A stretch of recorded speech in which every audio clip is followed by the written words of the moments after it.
that changed everything for me. That was a different philosophy, different psychology, different life, different work, different everything, and there was no going back.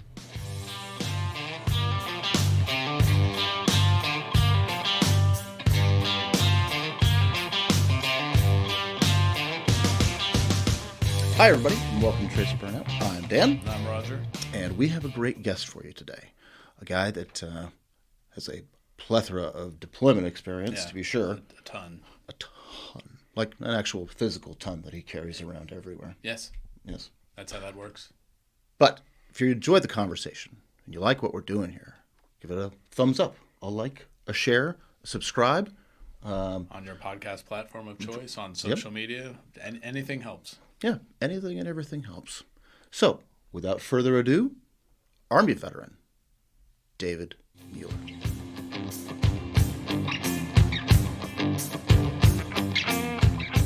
Dave, thanks for joining us, man. You're welcome, Dave. So, we'll begin the same way we always do. Okay. Does your family have a history of service? Not a lot. I had a cousin that was in the Navy who's about the same age. Haven't been in touch with him for years, so I know he served at least a couple of enlistments, and then I had an uncle on my mom's side who was in the 82nd after World War II. Oh, nice. Yeah, served through Korea. So then what led you to join the Army? A failed college experiment. Not uncommon here on Tracer Burnout. Yeah. No, actually, I was just telling another friend of mine sort of the story of if you could go back and change something, not because you regret it, but because you would want to see how things would play out. Like, I would say my first real divergence of life path was when I left high school, went to college, and college wasn't in my heart. Why? I don't know. I guess maybe once I got on my own, I found I'd rather be out. I moved from like a smallish town in Virginia to St. Louis. So originally Roanoke, Virginia, which is a beautiful mountain town, but it's not very big. Maybe similar population to here. Mm-hmm. And then to St. Louis, Missouri, which I just got back from. And so I wanted to explore, right? Like I'm 18. I want to meet people. I want to get out. I want to sleep in. I want to skip class. I want to play video games. I want to the college experience. Go to concerts. So all those things were way more exciting than going to class, and nothing in class really spoke to me at the time. So when you eventually don't do enough college work, eventually they're like you're not welcome here anymore. So as I packed up my things after 2 years and then I retreated back to my parents' place, I kind of started like trying to figure out like, all right, what am I going to do next? I was going part-time school, I was working part-time jobs, everything was miserable. A buddy of mine had enlisted after 2001 to go into the Ranger Regiment, so that was the extent of what I knew about going into the Army, and he sold a really great tale, and yeah, so after a few months of being back in the house and living that life, I was like, I gotta get out of here, and so that's kind of, I just put that on the roadmap and then tried to figure out when I could go enlist, or go talk to a recruiter, and so that's how it started. I went in there and took the test, and I'm like, all right, what do you want to do? I was like, I want to lead tactical teams and like be the team guy, and I don't know, go do combat things. Whatever a 20 going on 21-year-old says at the time. And they're like, you sound like SF. I'm like, yeah, sounds great. All right, go, okay. We can ship you out in a year. I was like, a year? What? I came in here to buy a car. This is in early 02? This was 2003. So we're in okay, so we'd been in Afghanistan for a while. So you knew what you were getting into, but Iraq hadn't popped off yet, of course. But correct. No, maybe it had just okay, popped off. Yeah, early 03, yeah. Yeah. March 03. Man, we're reaching back now, right? Yeah, so it was, I went up there in the spring. Yeah. Or late spring of 03. So you knew what you were getting into. Yeah, I mean, there was 2 wars going on. Yeah. It was pretty obvious. I had met some people online, in fact, one who served in BICO, 3rd Battalion, 75th, in Mogadishu. Like, I met him, and I met a couple other people that had served some time. So, like, I had somewhat of a decent idea of, like, what I was getting into. So I was like, all right, SF, this is going to be great. And they're like, it's going to be a year. I'm like, oh, okay, that sucks. What else you got? I was like, how about Ranger Regiment? And they're like, well, we're not doing any Ranger contracts right now. I was like, oh, okay. All right. What else you got? They're like, well, you have all these other things. I'm like, well, I still want to do this line of stuff. So what can I do? It was like, you can go infantry. Like, you want to go infantry? I'm like, I'll figure it out. So I took an infantry contract and I left on Halloween. So, it took, I don't know, 3 months. Better than a year. Better than a year. Yeah. Because really hard to go back to, like, I was working at UPS at the time, the graveyard shift, who my supervisor was, like a E5 that had gotten out. And it's really hard to go back and be like, hey, I just want to let you know that I went to MEPS and I'm leaving for the Army in a year. Much better to say, like, in 3 months. So that's, finished out whatever life I was living at that point and packed everything up and flew down to Atlanta, got picked up on the bus and showed up at Fort Benning. What was your family's reaction? Because, I mean, you had just a few months... Despair. Yeah, just a few months before that. Woe and despair. You had been in college, yes. And now there's 2 wars going on, and you decided, hey, I'm going to join the infantry. It's a pivot. It was a pivot, all right.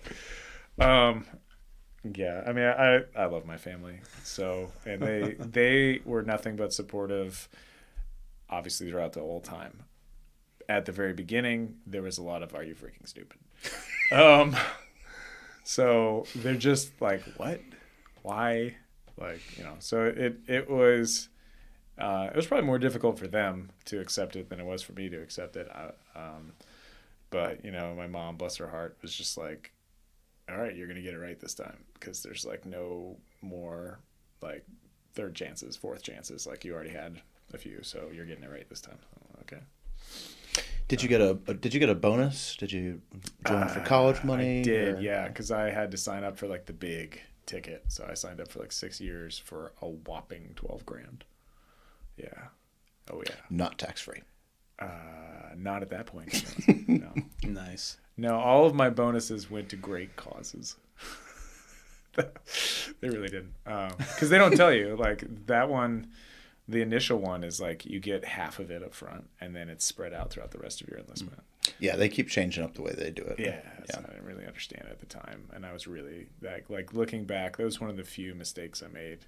Not because I wouldn't have, like, made a career out of it, but just, like, financially, I could have done at the time.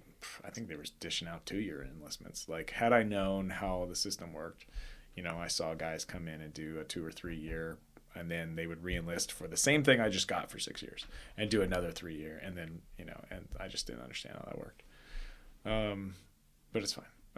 It also meant that, like, I checked in and I knew I wasn't checking out for a long time. Whereas, like, these guys were already talking about, like, ETSing. And I'm like, nah, I got like 4.5 more years. I'm not going anywhere, guys. Nowhere to run. Yeah. So it does kind of put you in, like, the mind state of, like, you gotta dig in. So when you got to Fort Benning in late 2003, it was still just the home of the infantry. Yes, because now there's more there than that. The maneuver center of excellence. Oh, it's excellent. Everything's a center of excellence now. A lot of excellence in the military, so apparently. Much excellence. It's true. How well did you adjust? I got the best sleep of my adult life in basic training. Still, probably to this day. It was amazing. Now, Georgia was awful. His brown roundy up there starting to glow radioactive. No, I'm not even kidding. I still remember my drill sergeants to this day. God, I was taunted so bad. But it was, I don't know, this sounds really bad, but it was like, at the end of the day was over. And I couldn't remember a last time I had a day that just ended when I went to bed. I didn't have homework. I didn't have tests. I didn't have sports. I didn't have, chores. I didn't have sick kids. I didn't have kids at the time. Well, I'm just saying. I mean, but it's like my personal responsibilities ended. Right. I was done. And yes, I might have to wake up at 4 for fire guard or something. But like the red light. Yeah. The red line. So so that was great. Georgia, I mean, is awful. But it was the end of the awfulness for a little while in October, for about 2 months, and then it got downright cold, disrespectfully cold in like January, February. I'm like, what is this? I just came from the mountains of Virginia that did not get that cold, and I'm like, this is personal. It is personal. Like, it's not that it gets that cold; it's that it goes from hot and humid, and it just drops so quickly. But it gets under your skin. That you feel like you're freezing because your body has adjusted. It was still like 18 degrees. I mean, it's still cold. I was there about that same time frame, as a young trainee myself. So I get it. And you don't slept in my mop suit. Right, and you don't get to wear anything warmth because why would you? Yeah. Right. Like why would? I mean, we're going to issue it to you, but you can't wear it. Yeah, you can't wear it. It taunts you. Yeah. So it was an interesting time. Again, I was looking for like the total. I know this sounds weird again, but I was looking for like the total like experience. Like I just dove into everything. Right. Like you wanna do all the physical activities. Let's do it. Like you wanna teach me how to shoot an AT-4. Let's do it. Like I didn't care. Just and I don't know, what was it, December? So we're a few weeks in. Right. It started at the beginning of November, so we're a few weeks in. And we go to formation in the morning, and it's all quiet, and it's getting cold, and we're all standing there, and the lights are on, and it's 5 a.m. or whatever time, I don't remember. And there's whispering, and like the drill sergeants leave, and like that's unusual. And then they come back, and then like the drill sergeant calls like the class leader up to the front. It's funny because I haven't thought about this in years. And then like they turn around and like, we got him! Like, who? Saddam! Oh! And like the whole place erupted. And everybody, for a while we forgot we were in basic training. Yeah, we're cheering. Yeah. So we forgot, and then we remembered. But yeah. So I mean, there was some cool stuff that happened, in that time frame. But yeah. I mean, I don't know. I don't want to say like I enjoyed it because no one should really enjoy basic training, but it just was a different life. Like a totally different take on life than everything I had experienced at that point, and I loved the fact that it was different and challenging. You were on the team. I just like the challenge. Yeah. You immersed yourself in it. Yeah, and then and they start putting little like incentives in front of you, right? So there you are. You're like, oh, you're gonna find out where you're gonna get stationed. And I was gonna go to 101st. And I was like, cool, I guess. And then they're like, but if you do really well on the PT test, you'll get an airborne contract. I was like, okay, cool. Got an airborne contract. Like it just was like little things like that. Like if you do, you shoot really well, I was like, all right, I guess I'll pay attention to how to shoot well and shoot well. Like I don't know, it was just little things that like kept the momentum going. Yeah. So I had no idea that it was going to be like that for me in the Army, but there I was. Having fun, I guess. While holding a duffel bag over my head. So you graduated a few months later in early 2004. Yeah. And then you went to airborne school? Yep, went to airborne school. And then off to Twice. the 101st? Twice? Yeah. Did you get hurt? Yeah. That was my I have a long line of injuries, but that was my first like military injury. And yeah, it just I had to recycle. So I spent 3 weeks doing airborne details. We've had a few people with airborne injuries. Yeah. And then Roger's been injured himself on a jump. So what was the nature of yours? Yeah. The airborne shuffle. So I developed really bad IT band syndrome. Oh man, and I've fought through it before. It is awful. It is awful, and it's funny because I educate people on this on a regular basis. Yeah. But it was so awful. I fought through it, which you're not, I shouldn't have done. But I fought through it. I'm swinging my, my jungle boots as we go on these runs in the morning without warming up, and to the point where I'm literally like swinging my leg. Because I can't bend my knee anymore, and then finally I just can't do anything anymore, and they drop you from the class. But luckily I got a chance to recycle, so I learned more about doing details. I had done, we're so good at details. So many details. But then they gave us an opportunity for a RIP contract. So all right, there we go. Next sort of milestone. So explain to everybody what that is. So that was the formerly known as the Ranger Indoctrination Program. So 75th Ranger Regiment was right up the hill from the Airborne School at Fort Benning, and truly right up the hill. That's how you get there, by running up the hill. So as a special operations unit, they have the pleasure of having a now they call it the Ranger Assessment and Selection Program, but their version of the Assessment and Selection Program at that point. And so you could get an opportunity to get a seat in that. And I don't remember how or when it was offered, but I think they just basically said, hey, if you want to go to RIP, show up outside this building at this time. And they will literally take, 40, and then they go. So they just kind of count out the first 40 and then take those. So that was the way it was at the time. I think it's vastly different now. But so that was it. Just kind of fought for my spot there once I successfully passed airborne school the second go round.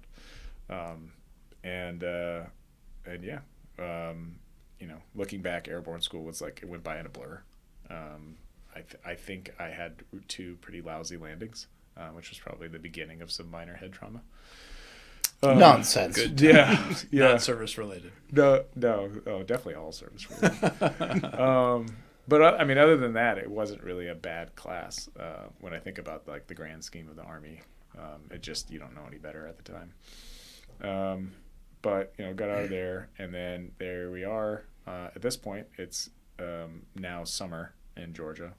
I don't know, April, May, so it's really like summer. Yeah, summer starts in March. Yeah, so it's how you don't need a long sleeve anymore in the mornings at 5 a.m. So there we are, running up the hill, chasing the truck, because that's what they did. That sounds about right. The NCOs got back in the truck that they came down on, and they were like, follow us. And they drove up the, I don't remember the name of the streets anymore. I used to know them all. But they drove up the street, up to Ranger headquarters, and we all chased them. Don't fall behind. Yeah. That was pretty much every day for the next year. Don't fall behind. Don't fall out. Yeah, don't fall out. And then you got to the RIP program, which they've completely tore down those buildings that I think were built in probably World War II, and rebuilt them into nice fancy buildings. I've been there a few times, and they had 400 kids shoved into. It was ridiculous. I think we had it was 2 cots on the floor and 4 bunk beds all in every room, and cots in the hallway. I just remember thinking this is insane. If the fire marshal were here. Plus, how old are these buildings, right? And so that was the beginning of the holdover, and into this. So you had RIP holdover or RIP hold, and then you had the other side of the building, which you didn't go into, which was worldwide. And that was all the kids that quit. So you don't go talk to them. And then you have the actual kids that are in RIP, and you don't talk to them because they're in RIP. So, there's already the caste system. Right, the caste. This very strong caste system in the regiment. And they did it well. So got into the class, and that was probably some of the most miserable days ever. I think it was July by the time we started. Good times. June or July. Good times. The first day. Nature's working against you already. Oh, God. It's so hard. Yeah. So hard. So the first day, it's just a calamity. Really, the first week, a calamity of errors. And again, these are I thought I had things under control. There's so many times in my life I thought I had it under control.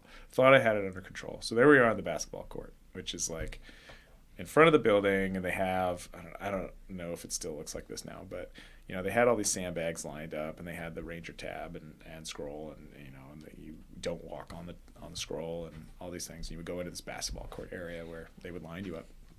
And the class again was maybe started with 120. I think we graduated in the 40s. 4 weeks later. But the first day, we're out there on the basketball court. It's blazing hot. And it's black. The basketball court is black.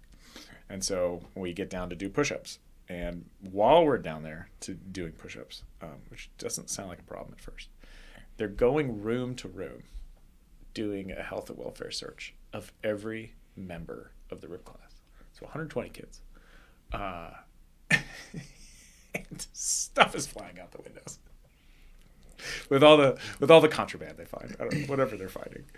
Meanwhile, I remember all of my RIP cadre, so I'm not going to say any of them because most of them I ended up working with later on, who were vastly different, and they're not in the cadre mindset. It's funny how that works.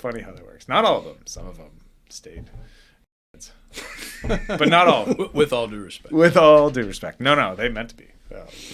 But yeah, so there we are, and like my hands are burning on this black basketball court. So I'm like, I'll use my Camelback to put water on my hands. Like, cool to think, because we're down here for a while. I mean, they're clearing like floor by floor of the barracks. Well, my hands are wet, and the water is basically boiling, and now my hands are blistering.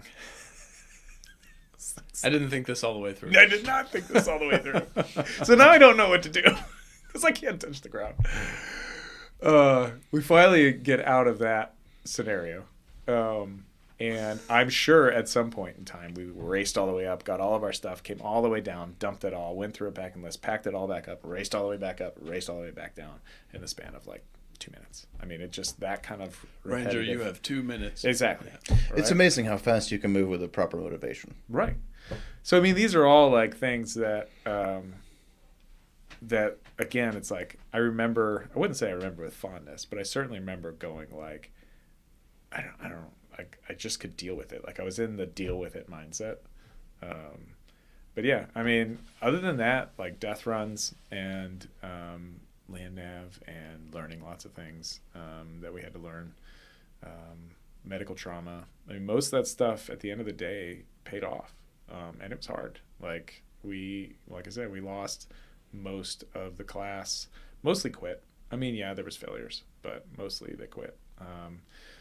We got to the end of the class, and they're like, all right, we're going to line up by which battalion you want to go to. So I got in line for 2nd Battalion. I was like, it's going to be great. Pacific Northwest. I'm so excited. Never been out there. I heard great things. And they're like, all right. Again, stack of people. All right, you guys move over there. And I was in that group, and I was like, what's over there? 3rd Battalion. Nobody wants to go to 3rd Battalion. So close. Here it comes. And also part of the reason was most of the cadre was from 3rd Battalion. But yeah, and this is how it began. Why did nobody want to go to 3rd Battalion? Yeah. Okay. So is this where I get to piss off people? I mean, sure, if you want to. No. Honestly, 3rd got handed the heavy load for almost everything. They really did. And there's not much other than, beating your chest about it and having a lot of, memorial walls and Valorous Award winners and Purple Hearts. Other than having that, there just wasn't a lot to brag about at 3rd Battalion, right? And that information had gotten down to you guys in the RIP class? We knew that it was miserable there. Like, it was just people were miserable. It's Fort Benning. It's just wherever. So, like, when your choices were Savannah, Georgia, and the beach, and 1st Battalion, or, Pacific Northwest and the mountains and 2nd Battalion, or at the flagpole, 3rd Battalion, Fort Benning, people. Which is where you've already been for, a year at this point. I didn't leave there for 13 years. I had my only knowledge of the Army was at Fort Benning for most of my career. How much horse trading is going on with the cadre when they're deciding who's going to which battalions? I mean, how much of it is just randomized versus... At that point, it's just a numbers game. Yeah. Okay. Now, and having been on the flip side of that, where where I finished up my time in Ranger Regiment as a company first sergeant, right? So now you're dealing with manning strength, manning numbers, you're forecasting numbers, you're seeing the recruitment numbers come in, you're seeing the loss numbers,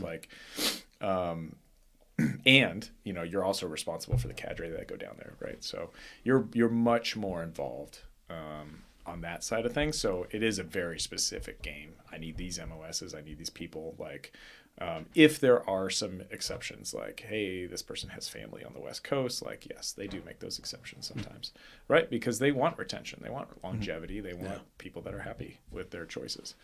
But back then it was definitely just numbers. Like, hey, we can take 20, we can take 30. It's the double-barreled GWAT. Yeah, right? plus, yeah, exactly. So we hadn't quite hit the surge yet. That hit a couple years later. Yeah. But again, like, there weren't Ranger contracts, right? So the recruiters weren't even looking for Rangers, right? So it, not to mention, they still had like the hundreds of kids waiting in RIP. So there was no shortage of people trying to get to Ranger Regiment, right? Not only that, that was only a few months after Pat Tillman had been killed.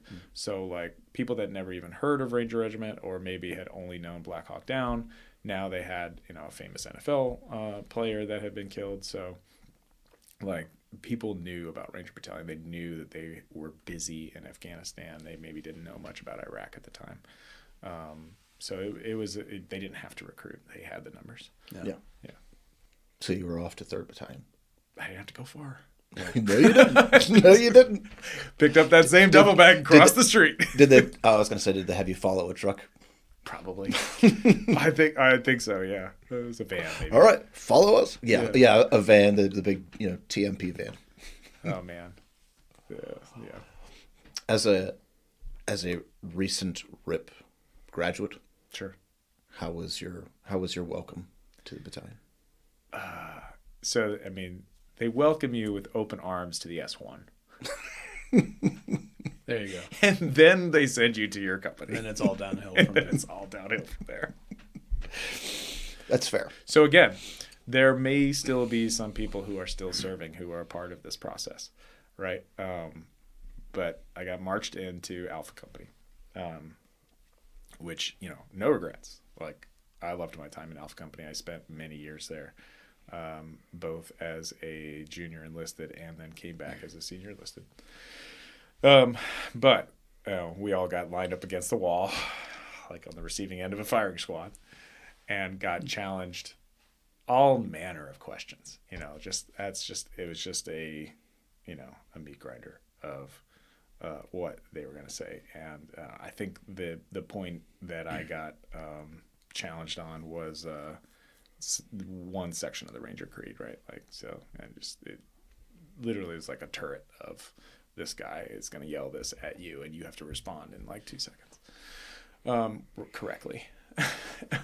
So I think I got it right. And my squad leader at the time was like, oh, we'll take him, and then I got marched back to our locker section back in the zoo, and got proceeded to get challenged more questions amongst all the other newer privates that got asked in. So I scored a point for knowing the random section of the Ranger Creed that I got asked to say, which, I would hope so, because it just got done with RIP, where you say it every day, multiple times a day. And I think we had to write it like 100 times while we were waiting in RIP or before RIP as like a punishment for something. So like if I didn't know it by then, like, you didn't know it by then, guys, come on. Like, you had a lot of chances. Then got marched back into the zoo, and then again lined up with all the, 2nd platoon newbies that got selected.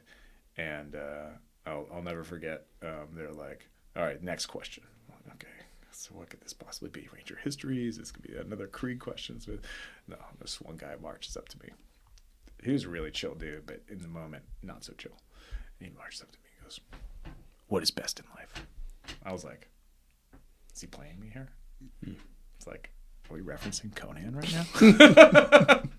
It's like my favorite movie in college. Was he referencing Conan? Yes! And I answered it. All right, I guess you and I can be friends. Yeah, and he's like, nobody gets that question right. Well, us nerds at the table all know, but for those who don't, what is the correct answer to that? Oh, man. To see your enemies driven before you. Yes. To hear the lamentations of their women. Yeah. So it's to crush your enemies, to see them driven before you, and to hear the lamentations of the women. There we go. So, yeah. So anyway, I escaped. I escaped private torture briefly, but not for very long. It's a reprieve. I spent it was really many more months of not escaping, and yeah. Please explain to everybody. I mean, we know, but how is Ranger Regiment and Battalion? How is it different from more conventional infantry? Like, what is the mission? So, yeah, so it starts from the ground up, right? So, in the infantry, tactics, techniques, in the infantry battle drills, those are all still the same. So whether you are moving from a fire team to a squad to a platoon, company, battalion, whatever it is, all of those are the exact same. It is just the application of those in the greater scheme of combat that differs, and then also the standards at which Ranger Regiment holds itself, right? So I think I looked at it one day, especially in my last government line of work. We were looking at fitness standards. We were looking at physical standards, and I had forgotten just how many physical standards there are in the Ranger Regiment, right? Like, we say it like, standards week in the first week, and okay, the first thing you go out there is you were doing the PT test. Okay, that's one. Then you're doing the 5-mile test because 2 miles wasn't enough running, so we were running 5 miles. So you're gonna do the 12-mile road march. 5 and 40. Yeah, right. 5 and 40. Don't show up running 5 and 40. At least 36. But yeah, so then it was the 12-mile road march. And then, they had just developed the Ranger Physical Assessment test, which the RPAT, which was a 3-mile run in body armor plus an obstacle course. There's no way that would have any repercussions down the line. Not service related. Guess took the words right out of my mouth. I was just talking today about the silliness of all the popularity of weighted vests amongst the normal people. And I'm like, never again. It's like, no. I don't know why people do that voluntarily. But yeah, so we had the RPAT, and then we had, I don't know, what else did we have? They had the swim test. So we had the swim test. We had probably some land nav stuff, I would think.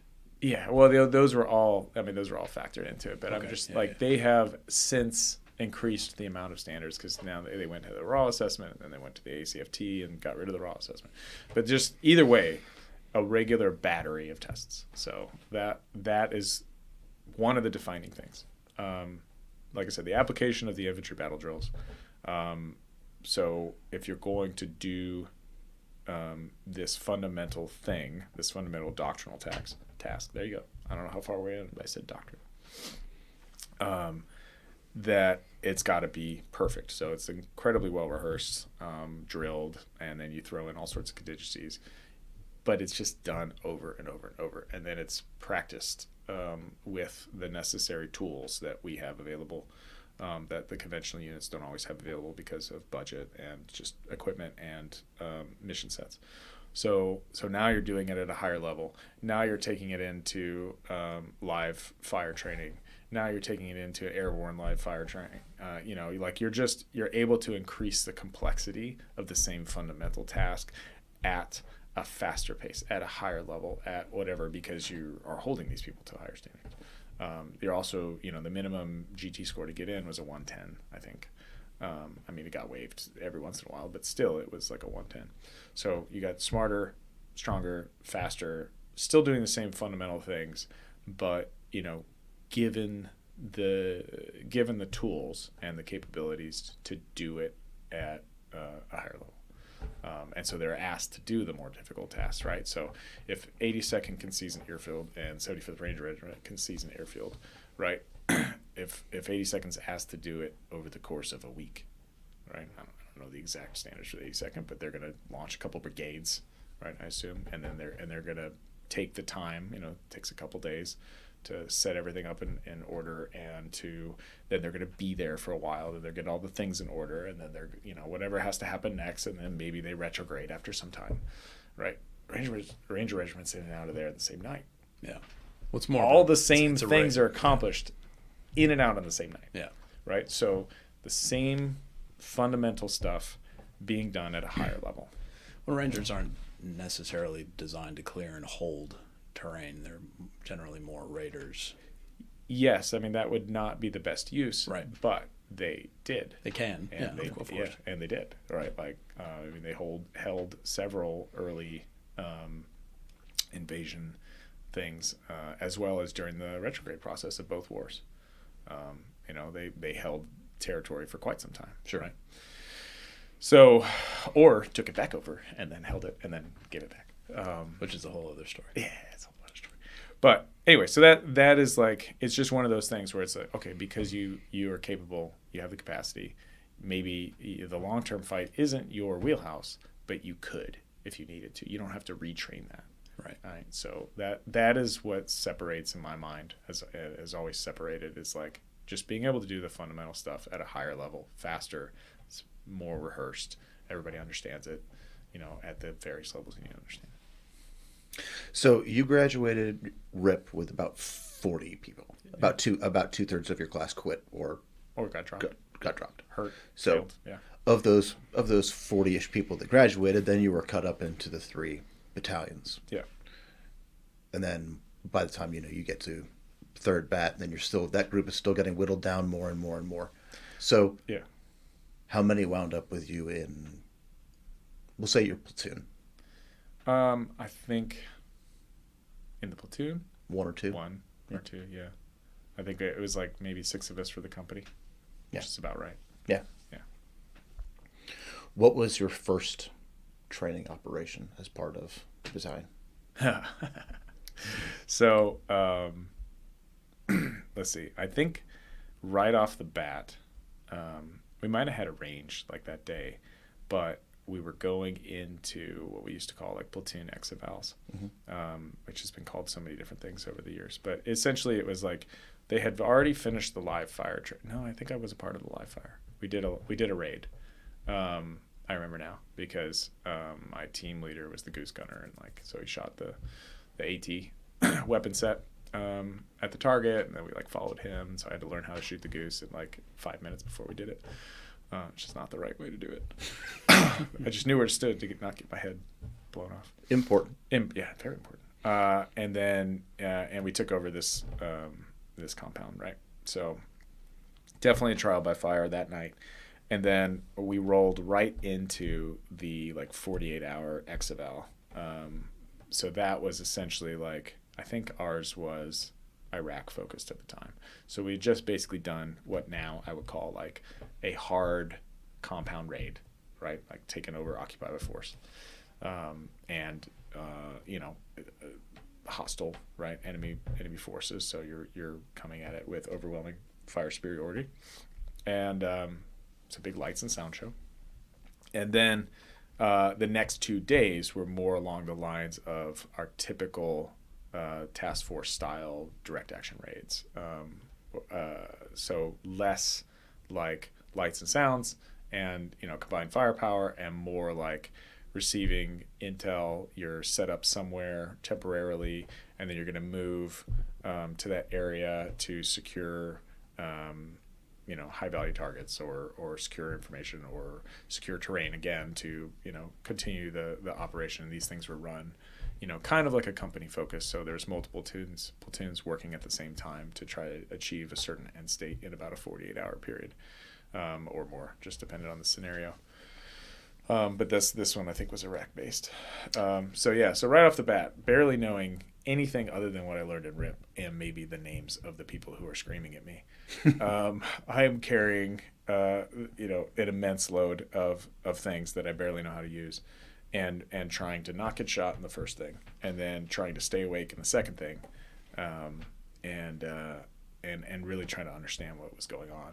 And they, for the love of them, they had some great role players in back then that were super hostile and throwing stuff at you and trying to grab your stuff. And obviously you can't hurt them. And they're just fellow people from Fort Benning, but it was definitely a clash of realism in a very, very short period of time. And this is maybe the second week I'm there. Yeah. You had spent a year at this point through basic training and 2 classes in jump school. Yeah. And then RIP. Yeah. But now you're actually doing training with the people that you are going to be going forward with. Yeah, which we deployed in less than a year. So from the time I entered basic training to my first deployment, it was less than a year. Yeah. Same. Yeah. How was that different for you, knowing that these aren't just people that you're training with for a period of time and then, you know, you graduate and you all disperse. Now you're actually training with people that you were going into the fight with because you knew you were going into the fight when you signed up. Yeah. So how is it different doing that training for you?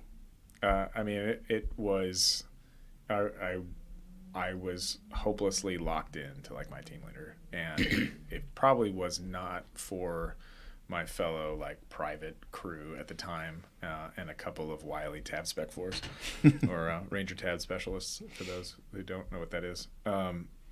Like I mean, we would have all failed like if we didn't have that kind of aspect. So, you know, that a lot of that is built in the in-between times, right? Like how we hung out in the barracks and got to know each other, like mostly just like the privates.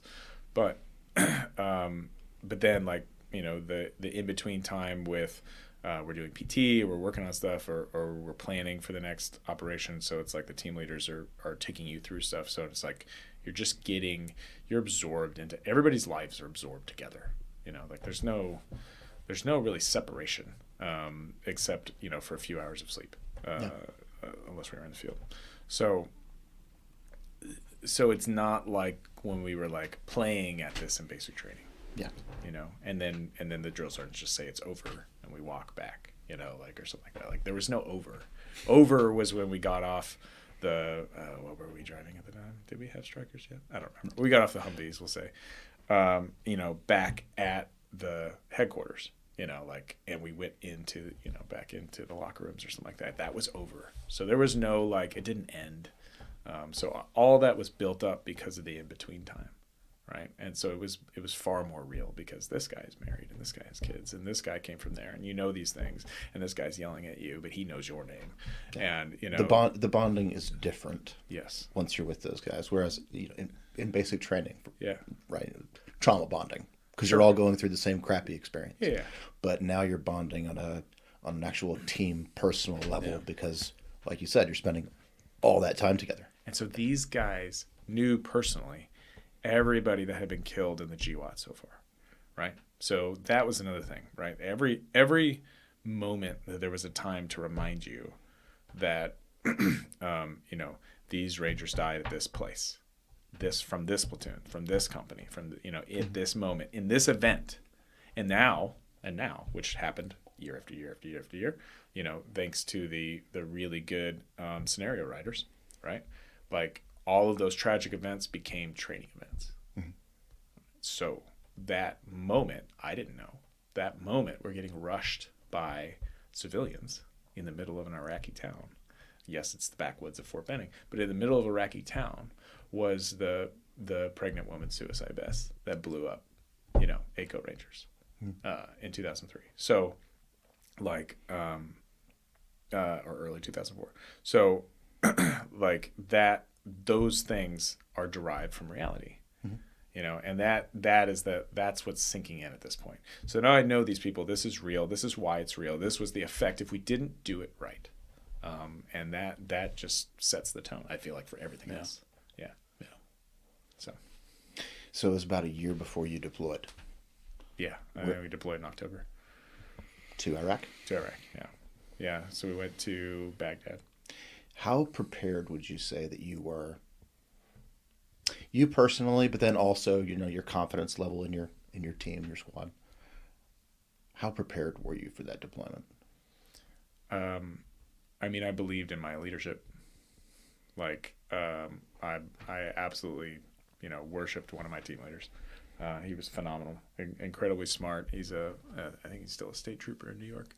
And he came to my wedding, but like he was just such a, and we had a lot of these guys. I mean, we had a great quality, but it was those guys that like delivered that trust. Like, this is what we're doing. This is what's going to happen. This is how we're going to do it. Right. And then make you learn that, make you rehearse that. So I believed in that. Right. I had no idea what was going to happen else outside of that. I just knew that I needed to do what he said to do. Right. I mean, in day 2 of being in Baghdad, all the windows and doors blew open at 8 a.m. when the first car bomb went off on Route Irish. You know, like, all right, we're here.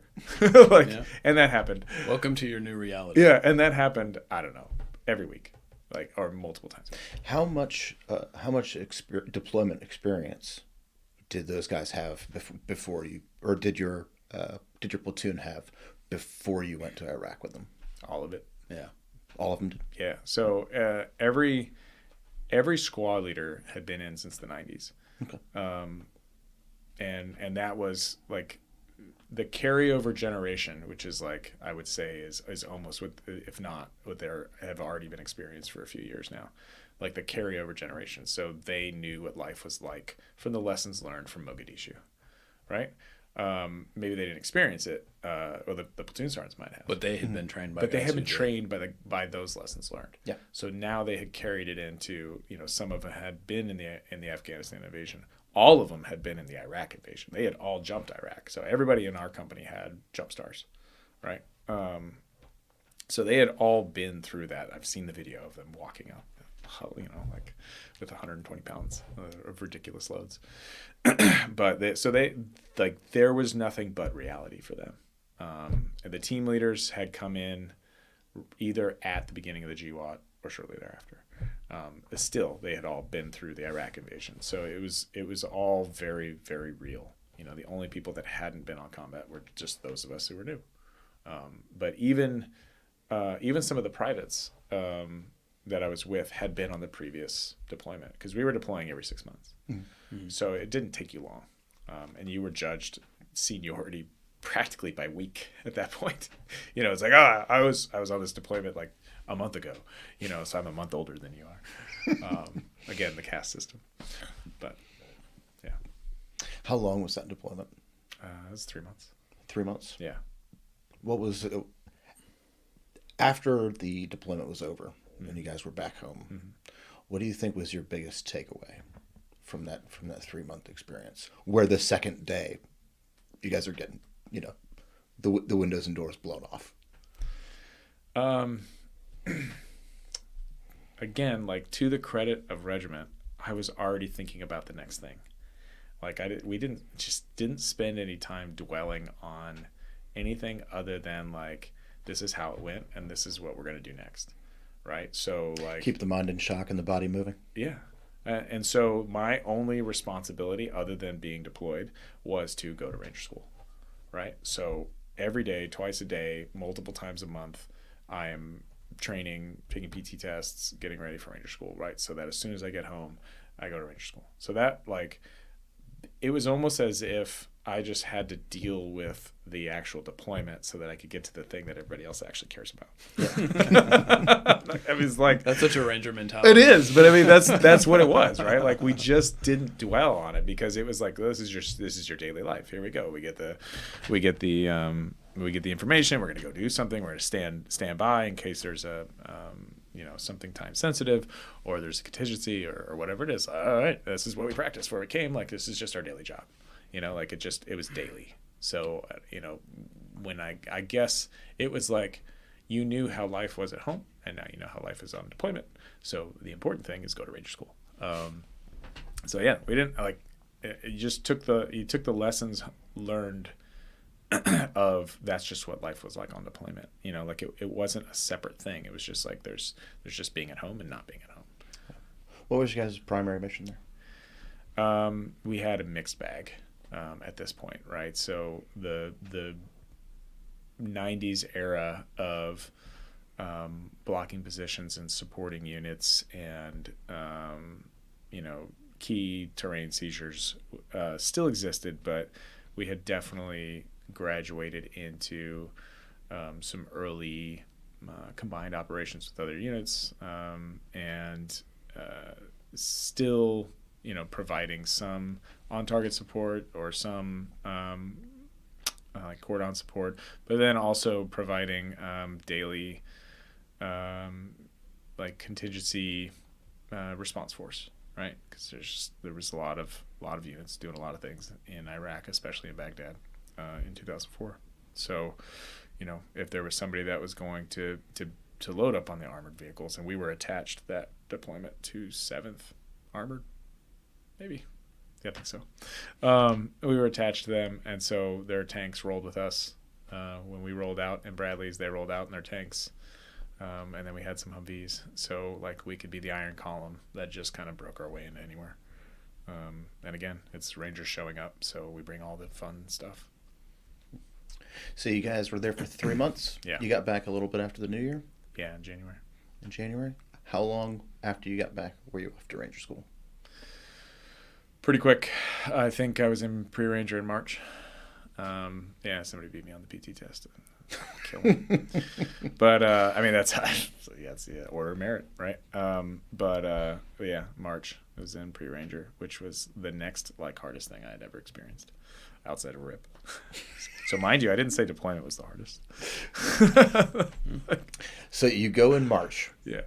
You had been preparing for it this whole time because that's the big thing, right? Right. The deployment and surviving Iraq and stuff like that. Not that important. Was easier. Getting through Ranger School. That's what's important. Yeah. You had spent all that time preparing for it. Uh-huh. Would you say that you were prepared for it? Yes. I would say that mentally and physically I was prepared for it. And for everything that you prepare for, they already know that, and then they take it further. I mean, like, It's the model. We almost died in pre-Ranger. I think it was pre-Ranger. Is that, or it was Darby phase of Ranger School, which was like the first phase of Ranger School. I just remember there was this hurricane that came in, and or it was just an incredible downpour. But it's like you're already tired, you're already stressed, you're already doing all these other things, and then now it's flooding, like literally flooding in the woods. And trees are falling because the wind is blowing so hard, and you're carrying cement-filled AT4s and laws, and you're just like, I might drown in this water. Like, what are we doing? And they're just like, get across. Oh, okay. So yeah, I mean, it's like security, right? I mean, that's not necessarily something we did on deployment, and there's no amount of PT tests that are gonna just prepare you for like escaping a tree falling in your patrol base. So it really did. We thought the guys died, or were like trapped. But yeah, so they always find a way to ramp it up, right? Like, you think you're done, we're just gonna go more, so. Did you go directly from pre-Ranger into Ranger School? Yes. Yeah. When did you graduate Ranger School? Forever. I stayed there way too long. Did you get hurt again? I really enjoyed the pancakes. That's not true. Remember the detail the story? mountains are lovely. Oh, they were so lovely. I recycled Darby phase, and so I took it for granted. That was the first time I coasted since I had gotten into the Army, and I coasted in Darby phase, and they made me regret that. So I went back and took it very serious the second time. And then I got to mountains, still taking it seriously, still stand by that I got hosed. And recycled mountains, spent another 3 weeks there, and ate a lot of ice cream. It was fine. It was all fine. Went through that one again, and then got to Florida phase. Found Hurricane Katrina. That was fun. And then finished. Yeah, so Florida was like the easiest. It just happened that Hurricane notwithstanding. Hurricane notwithstanding. That was crazy. It blew everything. But yeah, so I spent a lot of time there. Payoff was I really knew everything about a Ranger School really well. So I was the go-to guy when I got back to the platoon to prepare guys for Ranger School, compared to those that went straight through and they didn't remember anything. They're just like, yeah, I just got my go. What was so hard about it? I'm like, I hate you. I want to kill you. I hate you so much. Yeah, I hate you so much. All right. Yeah. We're going to take a break. Yeah. But how long after you graduated Ranger School till your next deployment? March. So I graduated in September and it was March. So you had about 6 months. Yeah. So I missed the deployment while I was in Ranger School. Yeah. But I mean, that's not important because you were at Ranger School. That's right. That was much more important. Everybody goes on deployment. Not everybody graduates Ranger School. It's just That's how the 82nd was with Jump Master School. Yeah. Yeah. All right. Let's take a break. Okay.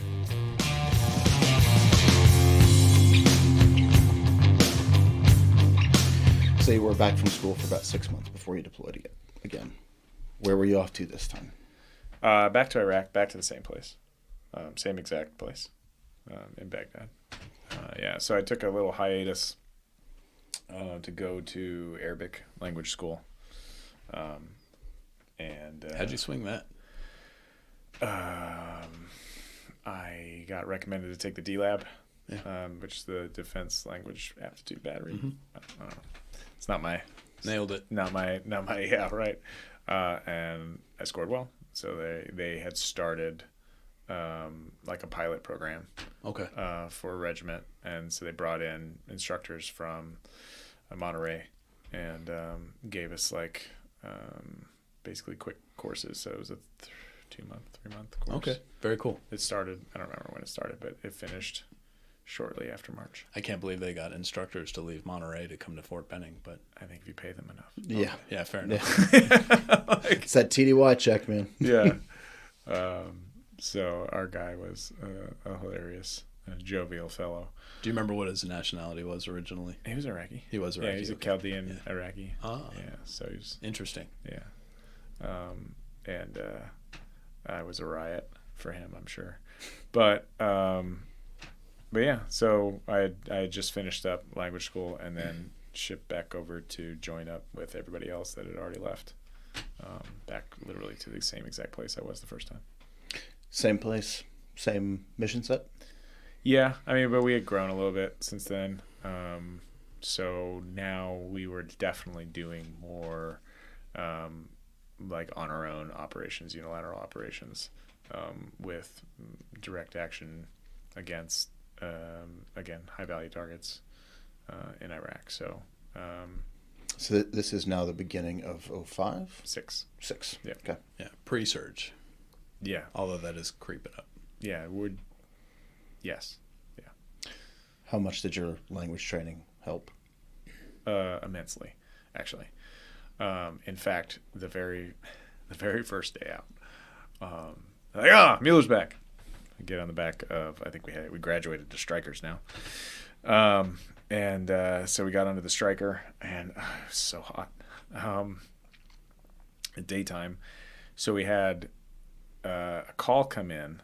There had been a complex attack that had happened somewhere in the city. I don't know. The details will irrelevant at this point. But a complex attack, so there had been a lot of shootings, car bombs go off, there was a lot of casualties.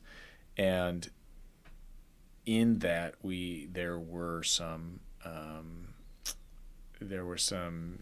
a small vehicle, like a normal vehicle, with Americans that were working their way back, and they got stuck at a checkpoint because everybody was scared what was going on, and they weren't dressed like Americans. So we had to go get them out of this little snafu, and so we didn't really know that this would be a potential problem. So we just roll up in our 5 or 6 strikers and just hop out.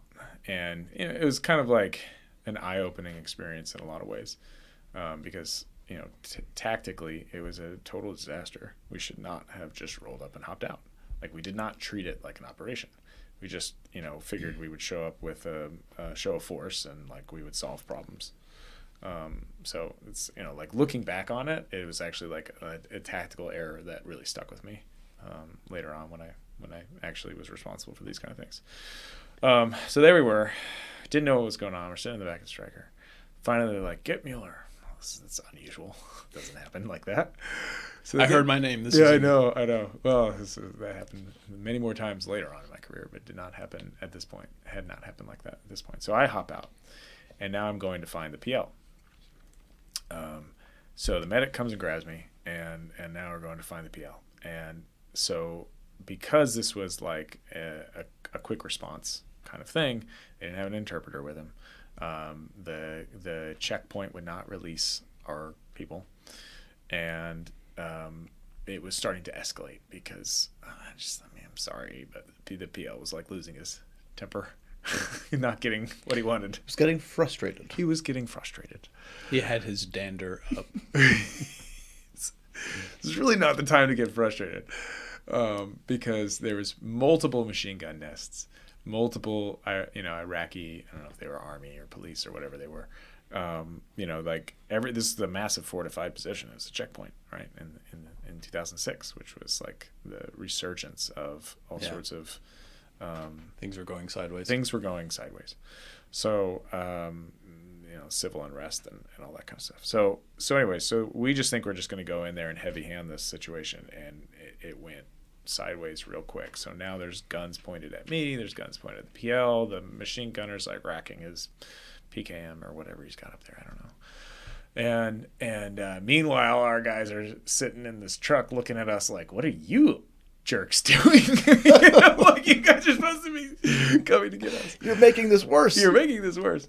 So I start, like, again, I'm on the spot now to try to figure out this situation, and like the PL's yelling at me, and the medic's like, Mueller, what are you doing? And I'm just like, I'm looking at him, I'm looking at these guys pointing guns at us, I'm looking at the machine gun nest, I'm looking at this vehicle, and I'm like, all right, I guess I just start speaking Arabic.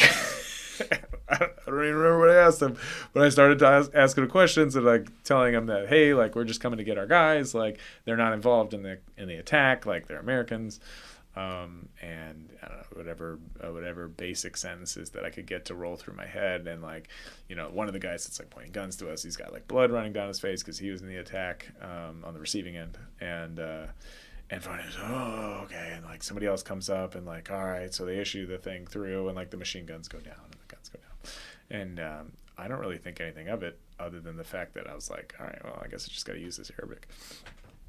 And then we get back and they're like, oh my God, thank God you were there. The guys in the truck that were trying to just like, oh, no, not them. I mean, they just thought we were idiots for the way we handled the situation. Is we definitely handled it like Rangers. But no, it was like our guys, like they're like, we thought we were about to get Harry there in the checkpoint, and I was like, we would have been mowed down. It was like, it would have been a catastrophe. There was no advantage there. Yeah. Like it would have been a world-class disaster because they would have shot us, and we would have died instantly with machine guns, and then the strikers would have annihilated everybody because they had 50 cals and Mark 19s.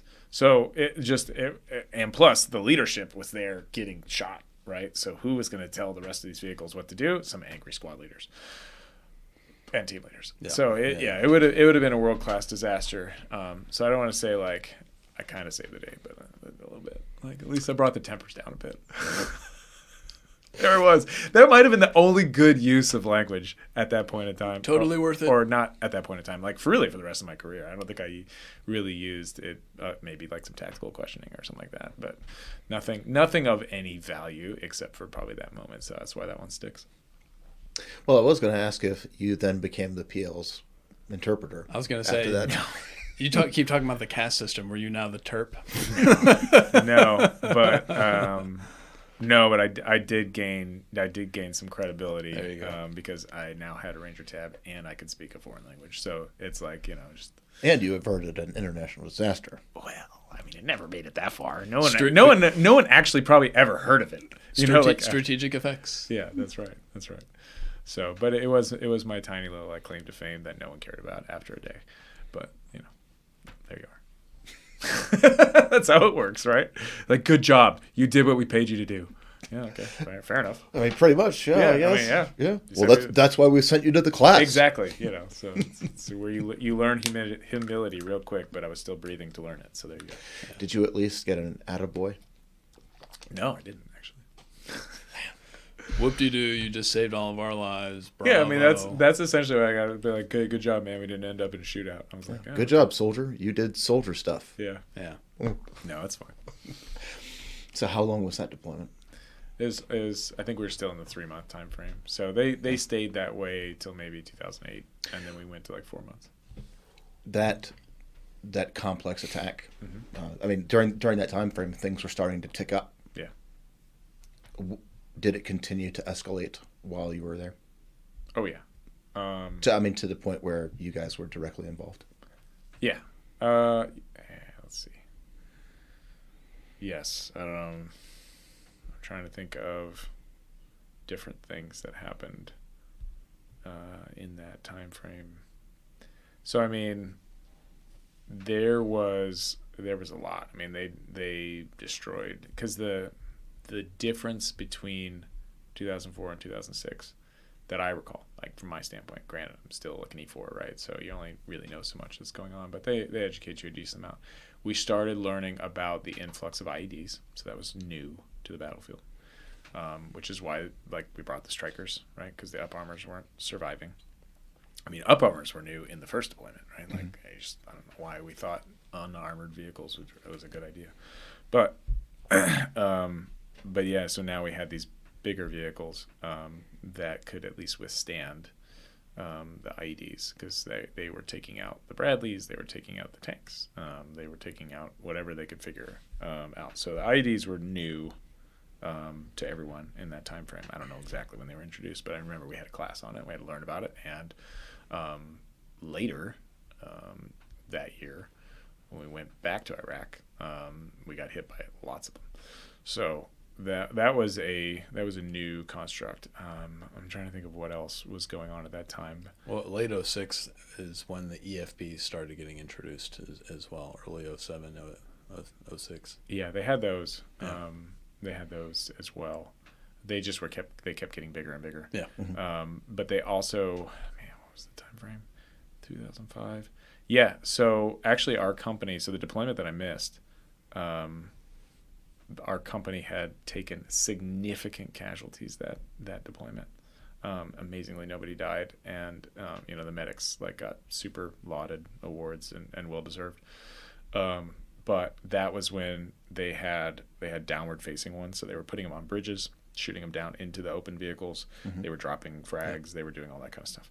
So they were rapidly adapting to the combat situation. So we had this vehicle that's great. It's got a lot of armor. It's got big wheels. It's got a big turret on it. But then we had to figure out how still to not get blown up, because they knew where the weak points were, right? So the rhino mounts. Yeah, or just the top hatches or That the side too, hatches. yeah.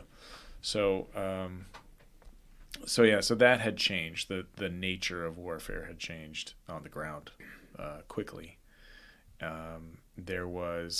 hadn't happened yet or hadn't been announced yet, but ISI was growing, so the early stages of ISIS. So when they popped back up, 6 years later, I was like, oh, I remember you. I remember you. Mm-hmm. And then also that year we did get we had a massive collaborative raid to go after the number one guy in Iraq at the time.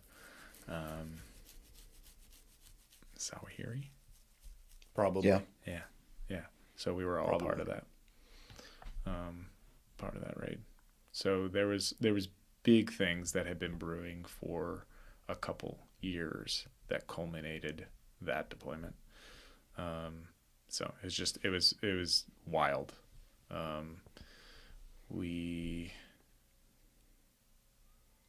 was wild. I don't want to conflate it with other ones. I'm just trying to keep it to that particular time frame.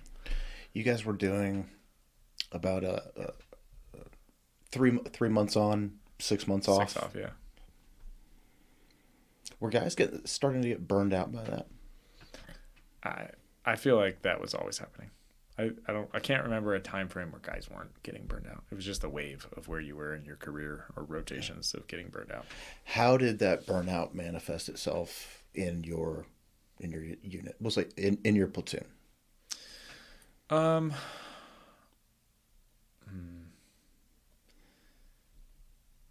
It's I would say it's hard to say. You maybe saw it with middle career or middle rank NCOs. You didn't really see it with officers. You didn't have very many running around. But maybe some staff sergeants that have been around, and they were just getting kind of tired. They weren't going the extra mile when it came to training. They weren't going the extra mile when it came to doing other stuff with their guys or learning more to expand their job or anything like that, right? It was just kind of punch it and go home. Were they choosing to get out or to rotate back to Big Army? Or rotating to the Big Army was not a thing at that time. It was very, very much like that. You didn't do that. Blood in, blood out. Yeah, I mean, it's just it became something later and it became mandatory later. But if you were going out to the regular Army, it was usually not by choice. So, yeah, I mean, it was just getting out. Like they were starting to increase things like college incentives and like retention incentives to keep people in.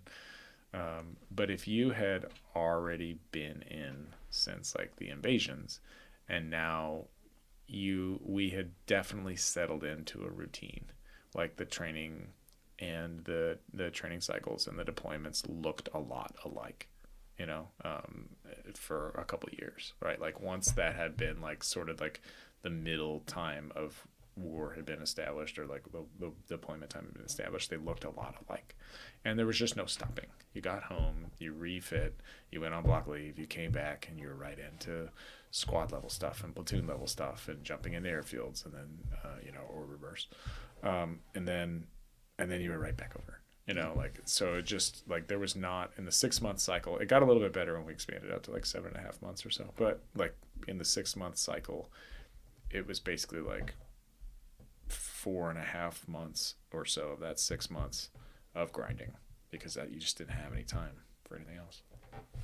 So I think that burned people out more than deployments did. Yeah. What did you do to decompress?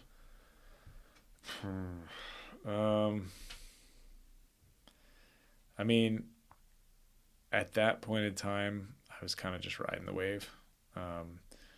So 2006, I was still single, so there just wasn't really a lot going on. I didn't meet my ex-wife until late. Well, I met her in mid 2006, but we weren't really together until 2007.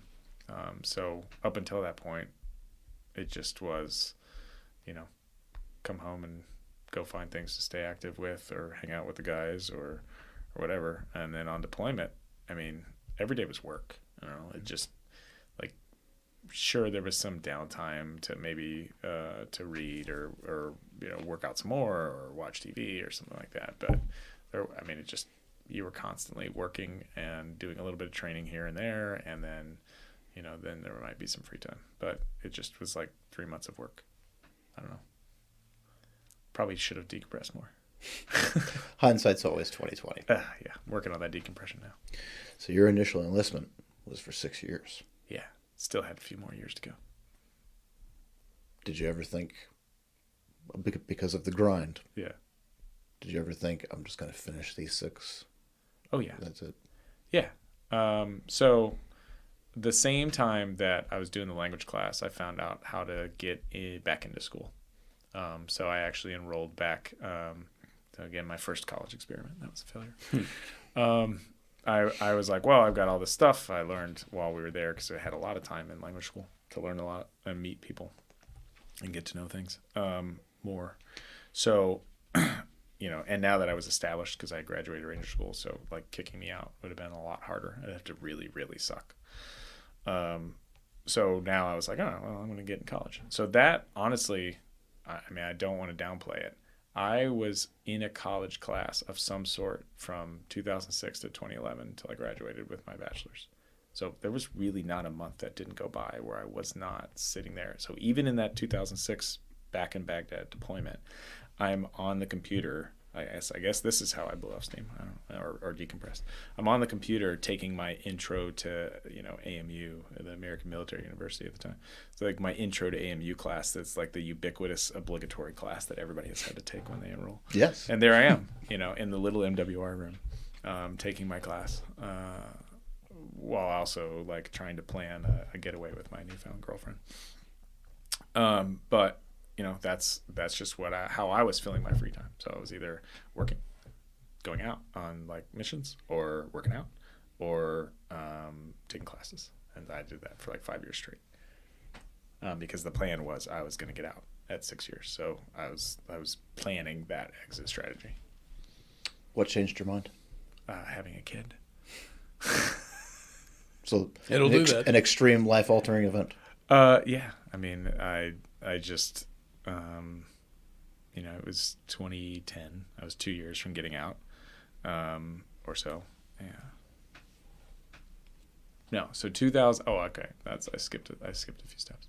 So in 2007, I made the decision to leave where I was at, in the platoon, in the company, to go be a dog handler. And in order to do that, they weren't going to let me go do that. It's just how politics worked at the time. They weren't going to let me go do that. They wanted to send me to a different company in battalion because we were expanding. That was the surge. So we were expanding. And I didn't want to do that. I wanted to go be a dog handler. So I had to re-enlist to do that. So I had actually bought 2 more years. So now I had an 8-year contract. So I skipped that. I can't skip that detail. And that bonus paid for my wedding. But yeah, so yes. So fast forward, I was gonna get out in 2012 now. So that'd have been 8 years from 2004, 3, whatever. So close to about 2012. And my son was born in 2011. So, and at that time, I'm looking at like getting out. Okay, yes, I'm finishing my college degree, but now I'm about to have a kid. My wife's not working. I'm going to quit the only job that I have and go into a new career. So it just didn't seem like a good move at the time. Lose that TRICARE. What's that? Lose that TRICARE. Lose that TRICARE, yeah. Yeah, so I decided to re-enlist again.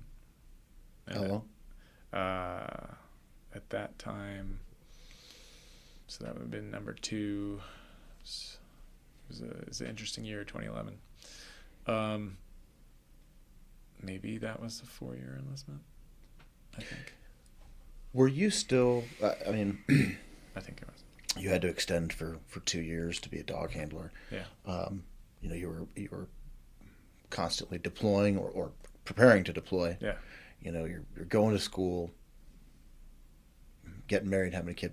Were you still enjoying it? And I mean, in the way that you had at the beginning, by just throwing yourself at every new challenge and looking forward to the incremental goals along the way, were you still? Yeah, I had to. So that was like my first real career change, right? Like going from being on the line as an infantry guy to being a dog handler. Of course, as a Ranger dog handler, you were still on the line. You just had a dog attached now. So yes, so like those little moves kept me going. And sure, I started looking at other opportunities. In fact, that was the first time I started looking at things like the PA program, or, physician's assistant program, the physical therapy program. They had a couple other things where my education, which was already leaning towards there because I was studying sports medicine as an undergrad. So I already have a really decent background knowledge. I had an opportunity to go through significant levels of combat medicine and trauma training, which we were afforded not only because that's a requirement in Ranger Regiment, but also as a dog handler. Now we went through additional stuff because we might be required to work on our own animal. So I was actually amassing a lot of like medical knowledge and hands-on experience, which was phenomenal. So those exposures, it's like language school, like going to the dog handling school, like going through the medical stuff, like those things kept the job fresh for me. And then I also got to see new avenues of like how to approach the job, right? So I got to take a step back and kind of look at things like, all right, I'm not in the mix, but I still am a part of the mix, right? So I got to kind of like grow in that way. So I guess that kept it fresh. And I decided not to follow through with going through the PA program, other than retaking my SATs and putting a packet together again, because I was like, I kind of still like this.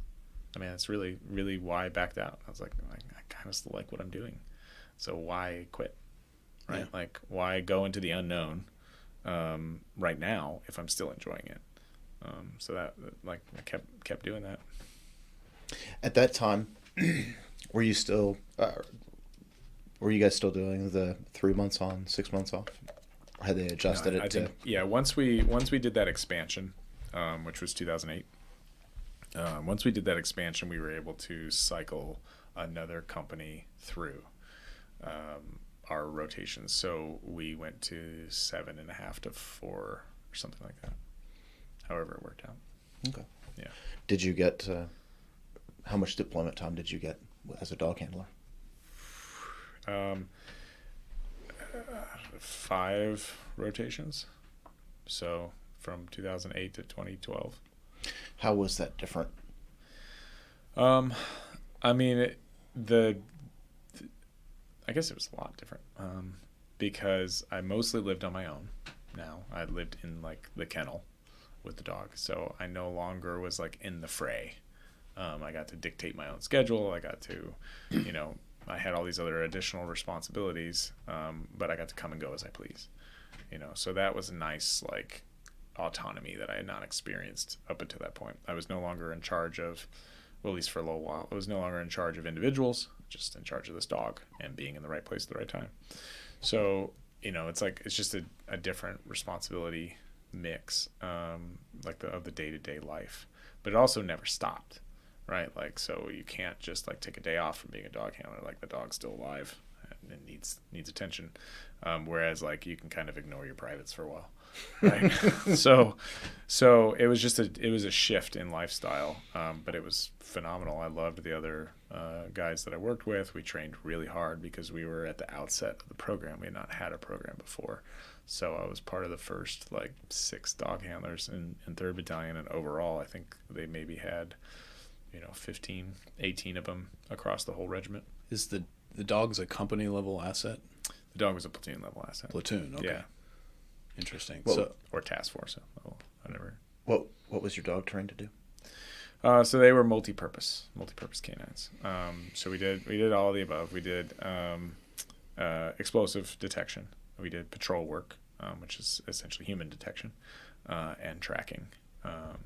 So extensive work, extensive training, day after day after day, to develop those.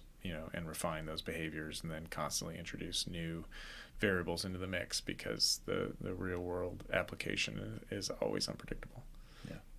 We've had dog handlers on the show before. Yeah.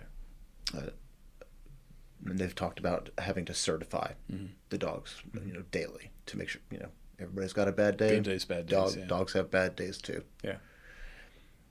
What was that process like? Because you guys are the first ones doing this. Yeah, for Ranger Regiment. Yeah. How was that process for you guys? I mean, there's only, you said 6 of you? Yeah, in the battalion at the time, yeah. Maybe 7, 6. Yeah. Yeah, I mean the beauty of it was that the book hadn't been written. There was only a few units with dogs. Most of the dogs that had been used in the war at that time were contract handlers. So like just old Army, Marine, or Air Force guys that had come back to run dogs as contractors. And, I love their service. Thank you. They sucked. I mean, they weren't good. What do you really think? I think they sucked. Yeah. I think I got bit by a lot of their dogs. Yeah. Unnecessarily. Gotcha. Yeah. And they wasn't a good setup for anybody.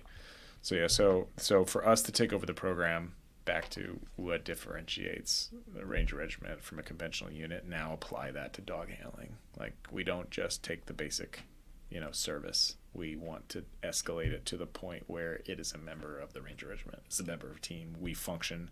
My role as a dog handler, is I'm just as capable, knowledgeable, and can do everything else that every other member is out there doing. I just also have a dog that also does these things, right? So it's that was like our playground, right? And there was no book, there was no expectations at the time. All the certifying stuff and all the like evaluation stuff all came later. I mean, towards the end of like my time, we had to pass all these wickets, but in the early couple of the years, like 08, 09, there was none of that. We just had to demonstrate capability on the spot. Did you ever lose a dog in combat? I didn't, but yes, we lost a few. So we had, one of the dog handlers that was a part of like the first like 3 that's that like got to take out dogs. One had already lost one. From like going down into a like subterranean complex that they ended up having to bomb. And then we lost another one due to getting caught in the middle of a firefight. And then, I mean, there's probably been countless since then, but just at least in the time that I was there, we had lost at least two to that, to those incidents. But I was lucky a couple times with my first dog. He got his face blown off. His fault, not mine. But he survived, bounced back. And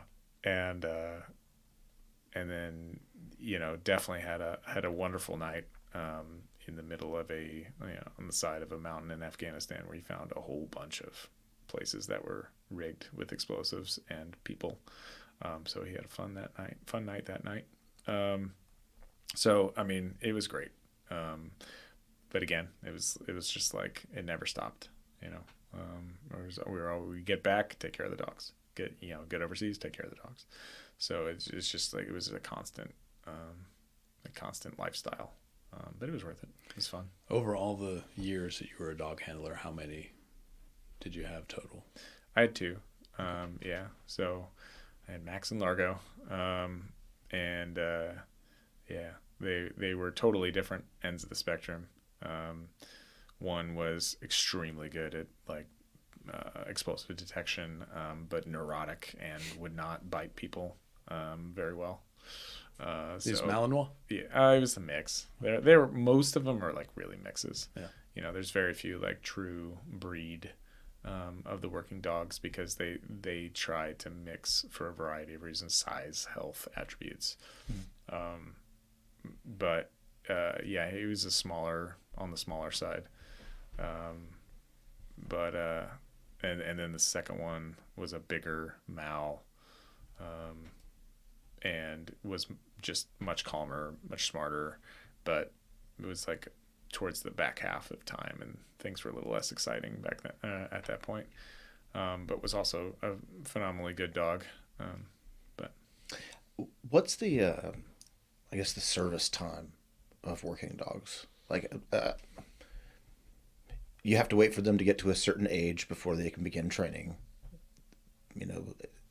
Dogs will get burnt out just like people do. So I guess how long can a working dog serve for?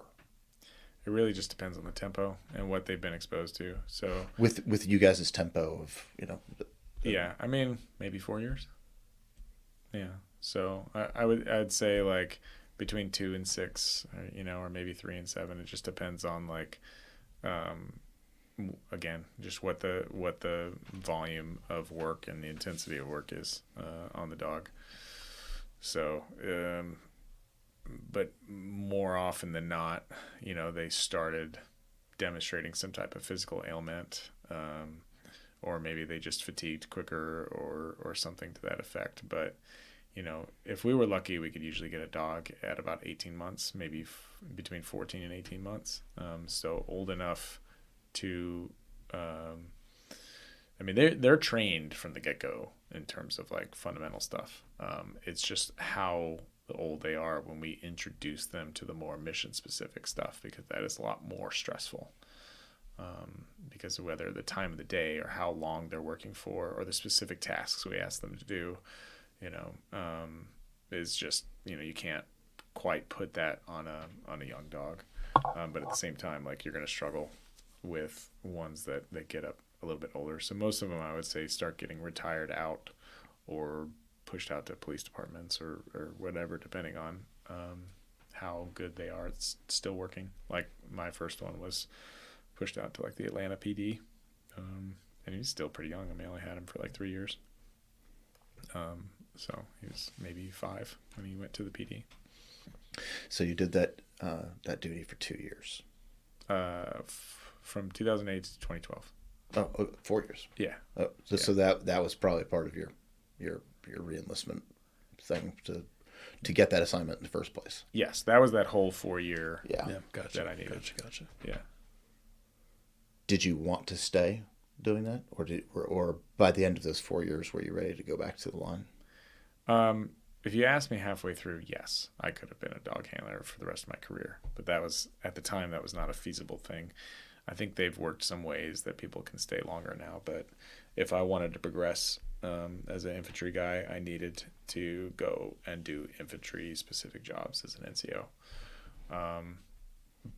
And then two, the landscape changed, you know? So again, like when you're writing the book on stuff, when you have that sort of autonomy and freedom, and nobody has expectations, you know, it's a little bit different to once. Now it's like, hey, we know what you do, and this is what you have to do, and this is what we want you to do. And it's like, okay, I mean, it's just not as fun. And you know, everybody, because they've seen one working dog work, they now are experts. Yeah. And again, it's a living, breathing, unpredictable animal. So it's just one of those things where I was like, all right, I'm not over being a dog handler, but I'm just kind of over it. So what rank were you when your time as a dog handler was over? I was staff sergeant in E6. And so you had to get back to the line to be a squad leader. Yeah. And actually I had been in E6 for a while. So when I did make it back to being a squad leader, I was much more senior in rank than my peers were. Like they were just now getting promoted, and I'd already been in E6 for like 2.5 years. I mean, that's probably something you would have come to expect, knowing when you re-enlisted that you were going to go do this for 4 years. So that was, I assume that was baked in. Well, again, that was going to be my exit plan, right? Like I was like, okay, I got 2 more years, finish my college degree, get out. Like perfect, baby. Yeah. Babies will do that. Yeah. got a way of throwing a wrench into it. Yeah. No, I mean, it was fine. So, so I had to re-enlist again. And that one I saved and it was tax-free finally. Yeah, then went to get ready to go back to the line. That re-enlistment was going to put you over the hump. Not yet. Or that re-enlistment wasn't going to push you over 10 years? And Oh, not in depth, but it did push me over 10 years. yeah. Yes. And that's the point where people are typically starting to think about, Right. you know, now I'm invested. You know, now I've already gone halfway.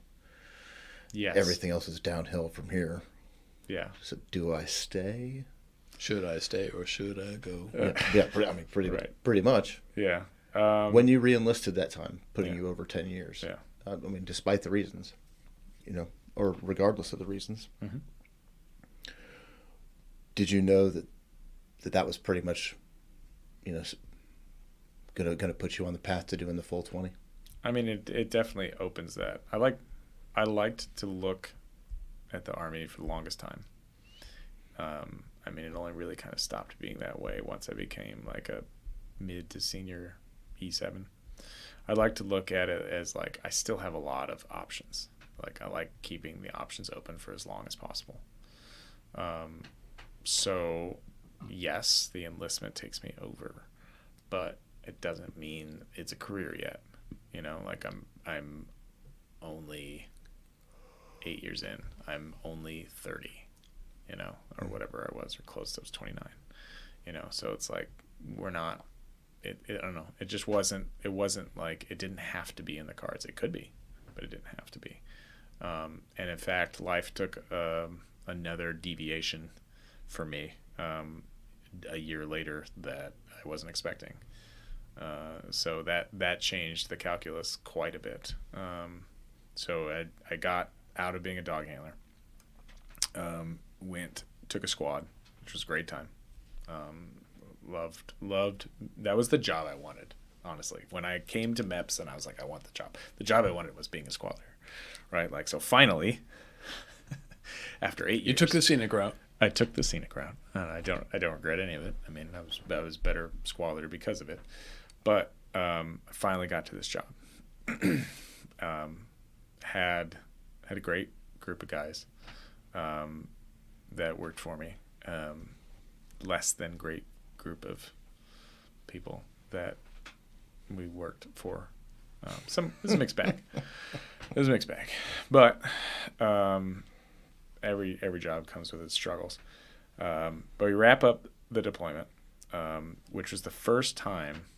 So up until that point, I had not had a break from deploying since I got in. I had not had a break. I mean, you can count Ranger School, can't you? as a break. But I had not missed or had a break. Like everybody else had probably taken a deployment off for one reason or another. And I had not had one. So I was like 10 deployments in, had not had a break. And even on this one, well, I would consider it unlike the rest of them because it was the first time we got put into like a training situation where we were not going out on combat operations. We were now training an Afghan partner force to go do the same thing, to go out and do great things. So it was an interesting deployment because it was like we had like a 9-to-5 job 4 days a week. And then the rest of the time we just did our own thing. So unlike anything else, but that other than that, I mean, we were still there and we still could be called up to do some stuff, but it was definitely a different feel of a deployment. But came back from that. That's the reason I said it was a bit of life changing. Came back from that, and not like 2 days home. So this is great timing. Not 2 days home. I'm like, hey, I'm gonna go work out. So I go drive. It's like a weekend, or maybe we're on block leave. I don't remember, but nobody was at work, and I go work out. And I was just having a great workout, I'm like 30, I'm just crushing it. Like, it's been great. Feeling really good. I'm going to throw my body armor on, back to the weighted run. Oh, no. Oh, yeah. And there was my old nemesis, the obstacle course at RIP. And I was like, I'm going to do this obstacle course. Why? Because that's why. Why? Because that's why. Because we used to have to do this for punishment. Now I'm doing it by choice. With a vest. With my rack on, which was this. It's not light, and I fell off at the same place that most people fall off, but I didn't think anything of it at the time. And when I went back and looked at like the height of how high this thing that I fell off, I was like, man, you're an idiot. This is like 5 feet off the ground. Which obstacle? So it was the monkey bars, but they make the monkey bars like as big as this microphone, and they rotate. The horizontal ladder. Yeah, and they rotate. Yeah. So I was like, and mind you, this is after like an hour and a half crush session in the gym. Like I'm living it. Well, I mean, is there a better time to do the obstacle course? Let's go for a body armor obstacle course run after an hour and a half. Like, I mean, it's at the peak of my game. And peak of hubris. So, so I fell off this thing. And there I was on a day that nobody's at work, lying there underneath this obstacle course with a shattered leg. And there's a moment of like, I'm screaming out in pain. All right, now I've gathered my senses. And I'm like, how do I get out of this situation?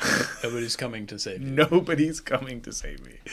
Like, I look over, I can see the RIP barracks. I'm like, well, they're not there. That doesn't help. Nobody's at work, so I can't call anybody I can't call out for anybody. Did you have a cell phone on your person? I did. It was somewhere in my kit. So finally, I was like, all right, who do I need to call? I mean, obviously, besides 911, but I didn't want to call 911. So first, I didn't call anybody, and I proceeded to splint my leg. So with good training. Yeah, thank you. Well, I mean, you talked about all that medical experience. I know. Well, I was just like, here's my time. Here I am. Well, it takes a while for like everything to kick in, and then now I'm back under control. After the blinding pain. Yes, the blinding pain. Oh man, some things you never forget. So okay, now that I've splinted my leg, all right, who am I gonna call? All right, I call CQ. They're like, what? Hey, can you call an ambulance and get them over here? Because I am nowhere near a road. I'm like, so they have to they know where it is. They just have to get the ambulance there. The ambulance wouldn't know where it is. So I call. The ambulances on Fort Benning know where everything is. I mean, yeah. Well, they probably heard the description of what happened, and they were probably already on their way out to the drop zone. So I mean, like, that would not have been right because that's not where it was. They're like, oh, this guy fell. He must have broke his leg on a jump. It must be fire drop zone. Yeah. No, it's not Friar DC. So then I'm like, okay, so I called CQ, the ambulance on his way, call my wife. I'm not going to make it home, and I'm going to the ER. She was so happy. And then call my boss and tell them. So I'm like, all right, I think I've checked all the boxes here, and wait for the ambulance to show up. Ambulance, wife, boss. Good. Yeah, I think it was that order. I don't remember. But yeah, so there I lied. I was like, let's just get my kit comfortable and lie there. It was like February, so it wasn't too hot. It's like, yeah. So anyways, that changed everything because I couldn't walk. Couldn't do the job I was in anymore. What did you break? Both the tibia and fibula. Whoa. Yeah. So it required 2 massive plates on either side and probably like 10 or 12 total nails and screws that went in. It was pretty. Some bubble gum. Yeah, it's Cute. bubble gum. Yeah. Took 3 surgeries. That's But your femur was okay. The femur was fine. Yeah. Yeah. Yeah. No, so I had he's probably dead now, but I had Dr. Gooman who when I came in there, they're like, "Oh, you have Dr. Gooman." I was like, "What?" I meet this guy, and he is like really old. He's like the crypt keeper. And I'm like, okay, he's really old. The nurse is like, it's okay. He wrote the book on this. I'm like, you're just saying that. No, I'm actually at his office. He actually wrote the book. No, there's a book on foot and ankle surgeries Yeah. that probably everybody in the military and probably outside the military has read by Dr. Goodman. Yeah, nice. And I mean, he works at Fort Benning, the home of airborne school. It makes sense. How many broken legs do you think they get there on a weekly basis? A lot. It's like a conveyor belt. Yeah. So I was extremely fortunate. I had this tottering old guy that knew exactly what he was doing, and he reconstructed my leg. So yeah. So that was another life divergence because now like I said, I left my job, went to staff to do things in the operations cell, and I wasn't sure if I'd ever run again. I could barely lift, could barely walk. So there was a whole lot and a lot of things. Can't walk my dog. I have a 3-year-old son. I think it was 3. It was 2 or 3 at the time. And, just all these different things now that became a priority, and it wasn't the job. So for the first time ever, there was like a pause in my career, like an actual pause. So I know there's going to be a lot of self-induced stress from something like that. Yeah. The anxiety of, is my career over? Is my time in Ranger Regiment over? Were you getting any external pressure? Any people leaning on you saying, "Hey, yeah, are you going to make this run, or what are you going to do?" Or, yeah, it was definitely. I was asked to step out of the squad leader role. Yeah. Right? Like, even though I was still showing up for work, but like I can't go do the job. Right. And also I got promoted. Right. So because I was so senior, they're like, "Oh, well, you got promoted to Sergeant First Class, and so we need to make room." Right. So I got promoted and hurt out of the one job I wanted to do the whole time I was in the Army. So yeah, I was upset because I felt like it could be my career was over. It could be like, I can't physically do the things I love to do anymore was over.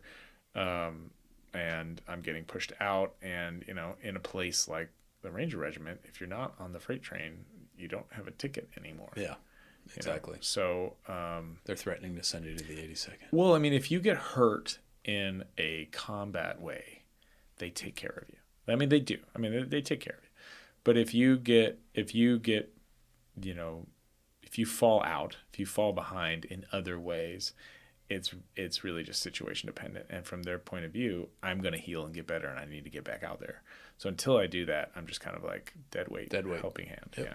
And if I choose not to, which plenty of guys do, right? They get hurt, and then they gain weight, and they don't do their physical therapy, and they don't do any of the other things to get back into it. Eventually, they just fade away because they have to, right? Yeah. Like, you just can't keep them around. So a lot of that time I did a lot of searching. Like, is this a good time to go to OCS?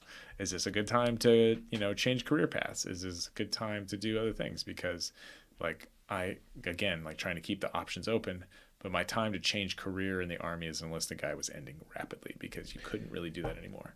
Did you have your degree at the did, time yeah. that you broke your leg? Yeah. Okay. So I had finished it in 2011. This was I came home at the beginning of 2013. Okay. Yeah. How long did the recovery take? All year. So that was February. So this this was actually the beginning of really the pathway that led me to do what I do now, right? Like there was, luckily we had pretty good physical therapists. I think we have better physical therapists now because they've learned a lot more. But in 2013, we had the best that we could probably find. And we had a very early program that has grown to be a phenomenal human performance program that has provided some great things to a lot of injured and non-injured people. But, so having to get better was a daily struggle in terms of like, can I walk? Can I run? Okay, can I run? Can I run a standard? Right? Like right now I'm just trying to figure out if I can run. Right. Nothing is pain-free anymore at all. Yeah, nothing is pain-free anymore. But now it's like, can I get back to just being fit, running, much less being fit, being Ranger fit, right? So that was the whole year, so like working with the PTs there, working with our somewhat newly hired strength coach, who's still around. He's not a strength coach anymore now. He runs a great program out in one of the SF groups, but and working with those assets to try to get things back and learning a lot along the way about how to work through these problems, both mentally, physically, mechanically, and then what to do and how to handle that added stress going back into the job. Because I got told as like a Christmas present, hey, are you going to be ready to take a platoon? Which is, that now you're talking about the most important position as an infantry NCO that there is, right? Like there's obviously higher ranking positions, but the most important one is considered the platoon sergeant, right? And I'm like, yeah, I think I'll be ready. Good. You're going to go over there next week. What? I'm sorry. What, Sergeant Major? I'm sorry, you said what, Sergeant Major? Yeah, you're going to take it next week. And then you're going to go, because I hadn't been to Jump Master yet. Then you're going to go to Jump Master. If you don't pass Jump Master, you don't get the platoon. I haven't even passed a PT test yet. So, okay. Start looking at nomenclatures. Yeah, I mean, like, what am I going to fail first? Yeah. Everyone fails Jump Master, which is, not an easy school. And then we fire NCOs all the time that aren't very good, and not all the time, but we fire plenty of NCOs that aren't good at being good NCOs, like that for one reason or another. And then also, just like being able to pass the Ranger standards. So like here I am I going to show up to this platoon full of like Valor Award winning diehards to my old platoon. Yeah. Which, added pressure. Oh, you used to be in 2nd Platoon Alpha Company? We still are. Welcome back. Yeah, welcome back. Like one of my squad leaders was there when I left to go be a dog handler. And so, it's like there was just an immense amount of pressure to make it all work. So Jump Master became a no-fail, which was, its own pressure and challenge. And then, pushing myself in the gym, pushing myself to get back in shape, not letting any of it show, developing a great relationship with my medic who would deliver me over-the-counter drugs when necessary, and sometimes prescription drugs when necessary, the right kind, and keep me in the fight because, like, what choice do I have? Yeah. Right. Like that's again, it's like when I left college and joined the Army, what choice do I have? Mm-hmm. Like, am I gonna keep suffering in staff until they kick me out, or go back and do the job that they're expecting me to do? So that was an eye-opening experience. Trying not to get eaten alive by my squad leaders, and still show up and do the job. Yeah, was your first jump back after the injury at Jump Super Master School? scary. Was it at Jump Master School? Yeah. No. Do you jump at Jump Master School? We did. Yeah. Maybe it was. Either way, you know, what comes right at the beginning of a training cycle, because this was back at the beginning of a training cycle, is airfield seizure. So now we're going to do our preparatory jumps to get ready to jump nighttime combat equipment onto an airfield. Yeah. So I already knew these things were in the bag. And of course, they're going to be like, well, Sergeant, you just passed Jump Master, so you're going to be on the plane as a Jump Master. So, like I already knew all these things were going to line up to be, what is the worst case scenario I could possibly be in? Oh, this would be it. Yeah, my first jump back after breaking my leg, some private stole my air about 200 feet above the ground, and my chute collapsed, and I almost put my hands on him when I survived. Was it in the T10s or T11s? That was T10s back then. T10s, yeah. You don't have much choice then. Nope. Yeah. I was like, my chute collapsed, and I was like, well, this is my first jump back, and this is how it ends. Yeah. And I ended up being okay. We were in the adoption phase, the T11s at that point. So Jump Master, I had to learn 2 different parachutes. Ah, nice. Yeah.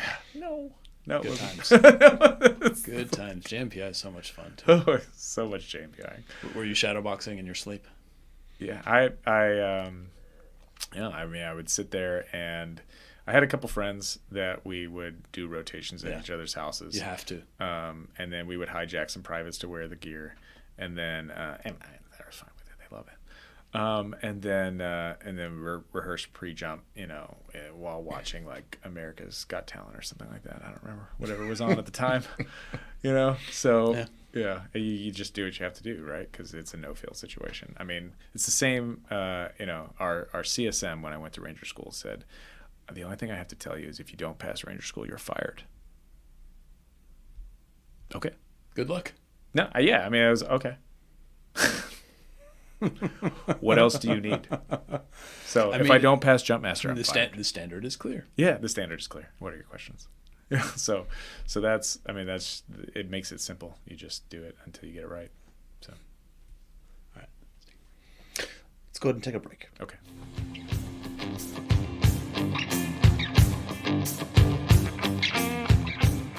So you finished Jump Master School and you have taken your platoon. What happens next? Oh, yeah. So now it's real, right? Like the buck stops with the platoon sergeant.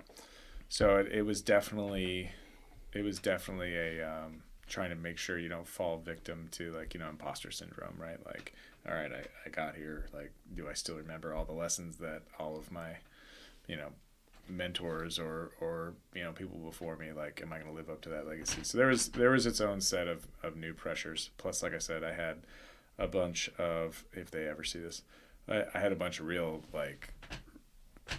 challenging individuals as my squad leaders. They were great, but I mean, most of them had, like I said, Valorous Awards and Purple Hearts, and they had a way of doing business, and here I was coming in. And I know how I look. I'm a little unassuming compared to a lot of my Ranger brethren, and that's fine. So it's like, hey, we're gonna work our way through this. It is what it is, right? Like you can't win an ego battle, so you kind of have to demonstrate competence. And so that's how it kind of went. Like, I'm gonna take care of these guys. I'm gonna make sure that I can demonstrate competence, and we had a very challenging first training cycle. It was really tough.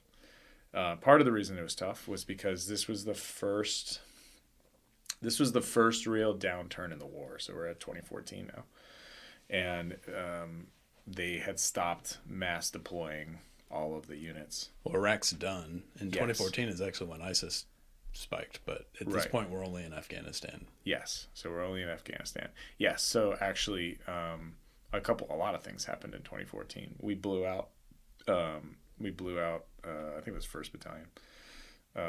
For the first time, that had happened since 2006. To actually activate and blow them out on a recall, and it was a goat rodeo for them. A little bit their fault, a little bit not their fault. But we all saw the writing on the wall that, okay, things are slowing down, but they're not done. So the reality of like the 90s era Rangers, that things could kick off, or really even the 80s and 90s era Rangers, things could kick off somewhere. You had to be ready.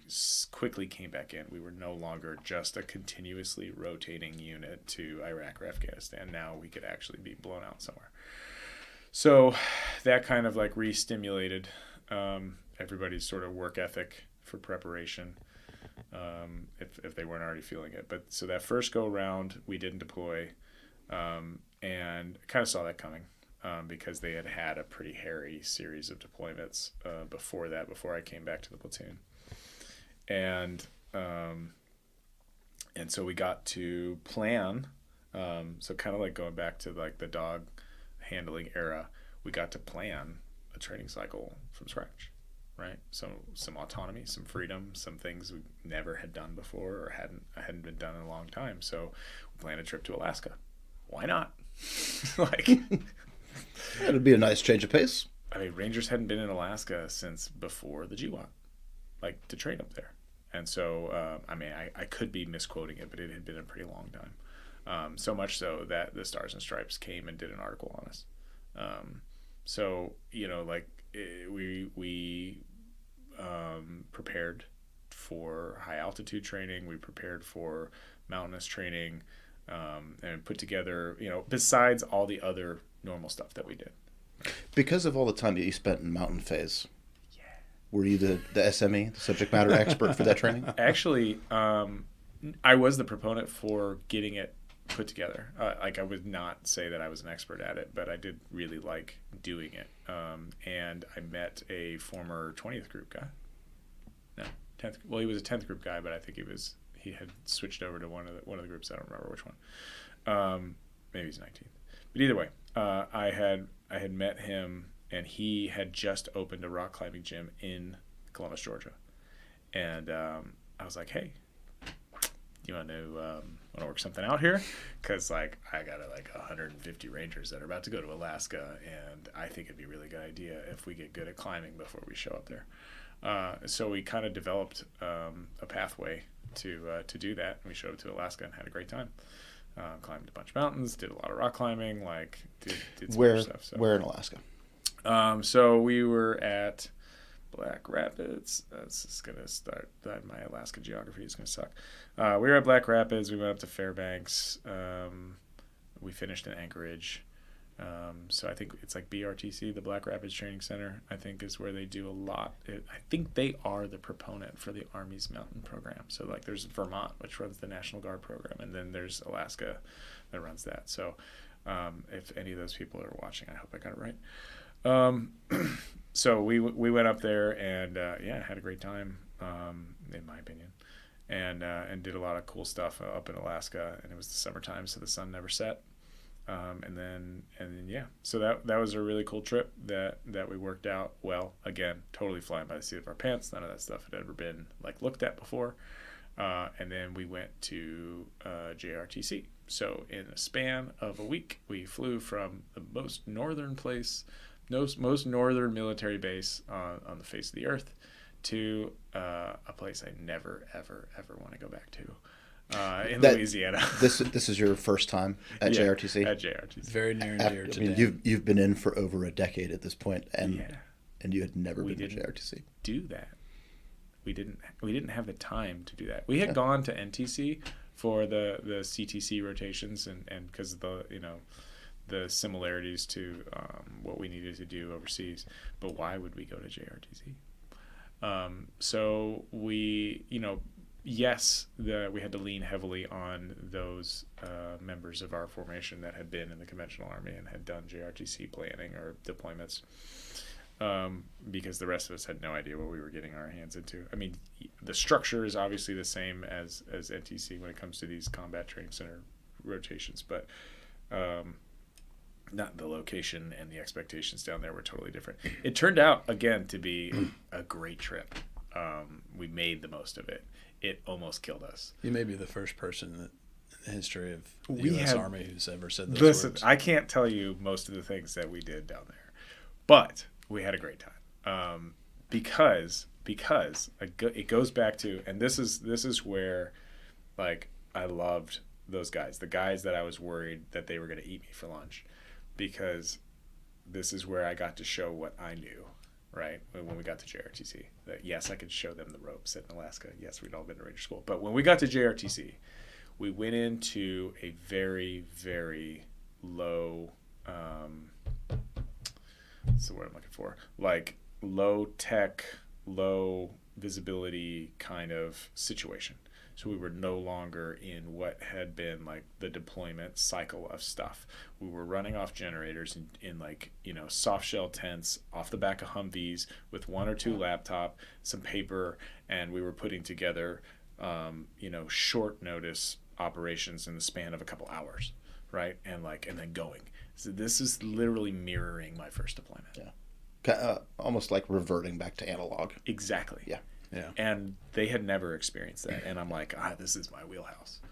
You know, like we are living in a patrol base. You know, we are running rotations. We are fighting off of the back of Humvees. We're doing, you know, quick reaction force missions. We're finding, we're targeting, we're going out, we're doing all this kind of stuff. And we're doing it with the bare minimum. And also we had just gotten some like new radios, I think, at the time or something like that. We had gotten something new that helped because we could kind of plan on the fly. I think there was like a tablet or a phone or something like that we could use that was tied to our radios. I don't remember exactly, but there was something we could do that we could plan on the fly. So I had a really, really good weapon squad leader that was also my vehicle commander, like head vehicle commander. And so he's developing the vehicular plans while, you know, I'm working with the other guys to develop the tactical plans while the PL is working with, you know, the fires guys to be able to get all the aircraft in line, and then we're out the door, right? And like we disrupted JRTC. They literally brought their training cells to us and was like, stop. You are too fast. We have run out of stuff. You have to stand down. Like you're breaking the scenario. In the early 2000s. Yeah. 2005, 2006. Yeah. The training centers became very script heavy. Yeah. Certain events were supposed to take place on certain times and on certain days and whatnot, and they became very, very, very reliant on the scripts. Oh yeah. And so we had no idea that's how that worked. Yeah. Well, I mean, it wasn't supposed to work that way. It's just that's how it became. Yeah. They became very script laden versus, I mean, deployments are not scripted. Combat is not scripted. Right. Why is the training center being scripted? But that's how it had become over the course of, 10, 15 years. Well, so they weren't. Yeah. It's not with independent thinking small groups. It's not hard to break that system. Yeah. Yeah. And all the tricks that so I think we were there with like 2nd Brigade 82nd that had actually seized Geronimo. Is that what it's called? That sounds right. Yeah, that sounds right. I don't know. I was almost trampled by wild horses, so that was where my the Mustangs. That's a thing. Oh my god! If you catch it, you can keep it. All I know is I woke up to almost being trampled, and one of my privates from Iowa was going, "Yeah," and I was like, so "Where am I right now?" So, but yeah, so like, I think it's just the way that we ran business there that was so successful, and it was so enjoyable because we cut out just all the other stuff. We just cut out all the other stuff, and we got to like the real, again, the real, like in my opinion, the Ranger thing that we succeeded at throughout most of the GWAT. Like we got rid of all the extra stuff we had to worry about and just focused on that the same way that I did it 10 years earlier. It was how we were doing it. Plus, I mean, a few tricks up our sleeve and lessons learned. So we were better. But so that and then we had a giant live fire, a really cool scenario there, but it literally did almost kill us. I think we had like 20 heat casualties that day because this was like early September, and it was so hot and humid. But we made it through. We did what we needed to do, and everybody survived. And we had pizza and went home. So I never wanted to see Fort Polk again, or whatever it's called now. But yeah, we're still going. Yeah. Anyways, so that like had back-to-back non-deploying rotations as a platoon sergeant. Really frustrating the second go-around. Went back to the mountains again, to the Marine Corps version of that. Oh, in California? Yeah, in California. Yeah. Also a lot of fun. We made it fun. It was not supposed to be I fun. almost went there. Yeah. So, but that was a rougher year. Started to really lose some faith because guys felt like we deserved. You start feeling like you're on the totem, or not on the totem pole, but like, you're on the merit list of like, hey, we worked really hard, we did really well. Why didn't we get this? And so that one was a harder year with those kind of things.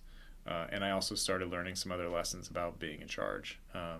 I started learning that I will lose more people from my formation to like domestic problems than I will to actually combat, right?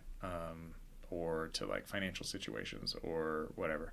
And like that was a bigger problem than worrying about. I mean, you still have to worry about going overseas and getting hurt, but or just really getting hurt anywhere. I mean, we just did dangerous stuff everywhere, but still, I didn't actually lose people that way, and the likelihood of losing people that way was slim.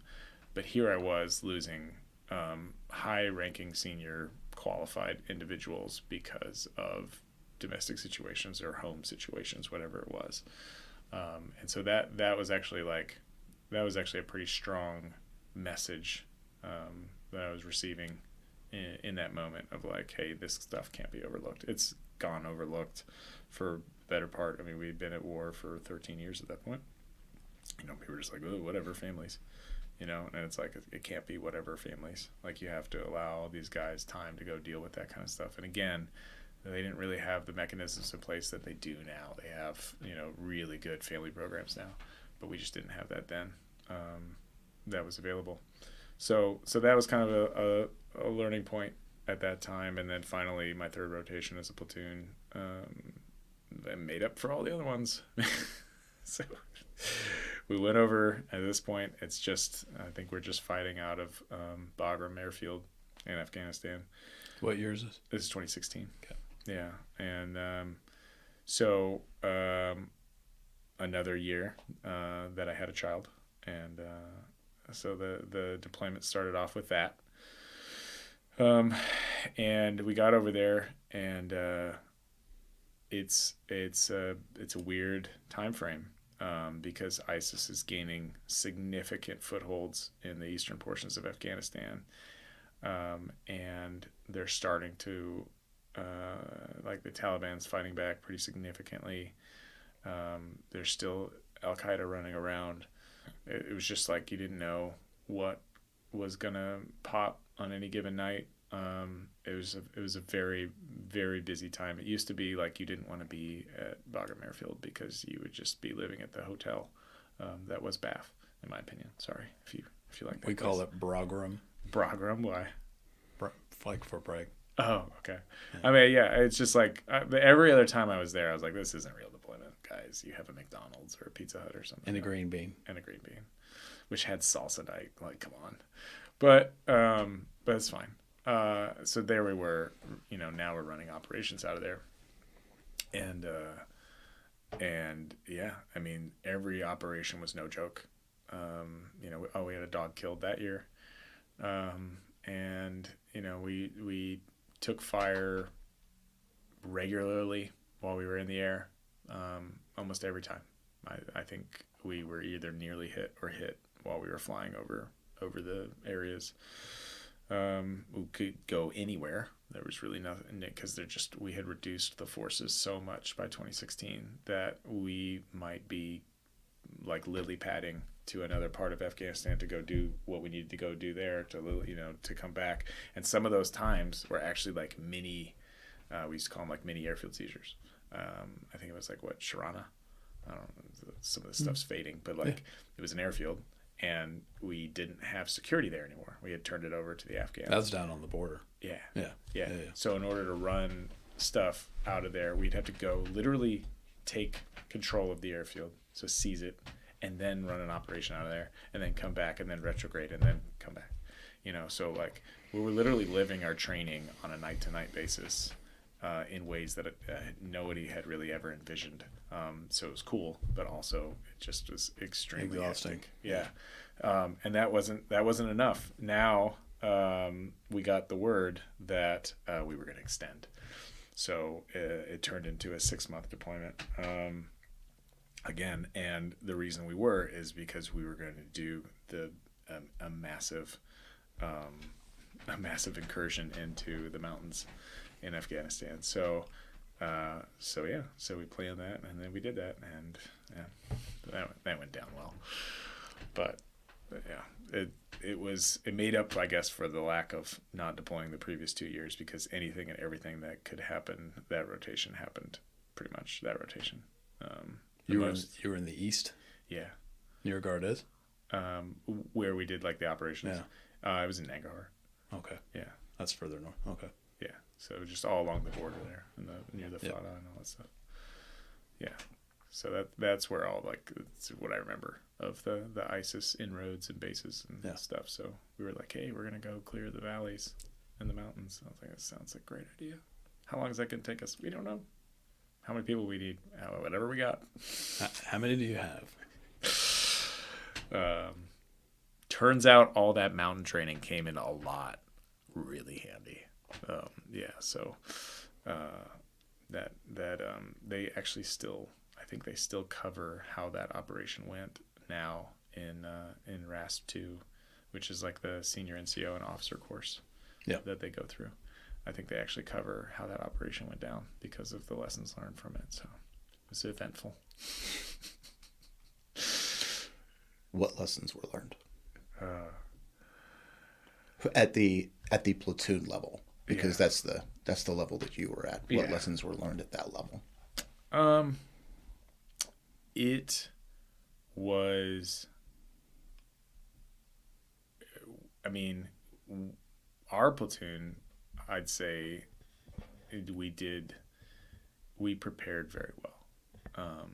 And I think those preparations really demonstrated themselves. It was almost like a 2-year workup for what happened in that operation, right? So, like, knowing how to go through extreme terrain, knowing how to move casualties through extreme terrain, knowing how to go overnight, how to adjust when you're fighting from mountainside to mountainside, how to conduct austere resupply, how to work through what happens if you don't get it, how to work, just every single thing that could happen, go wrong, was trying to go wrong.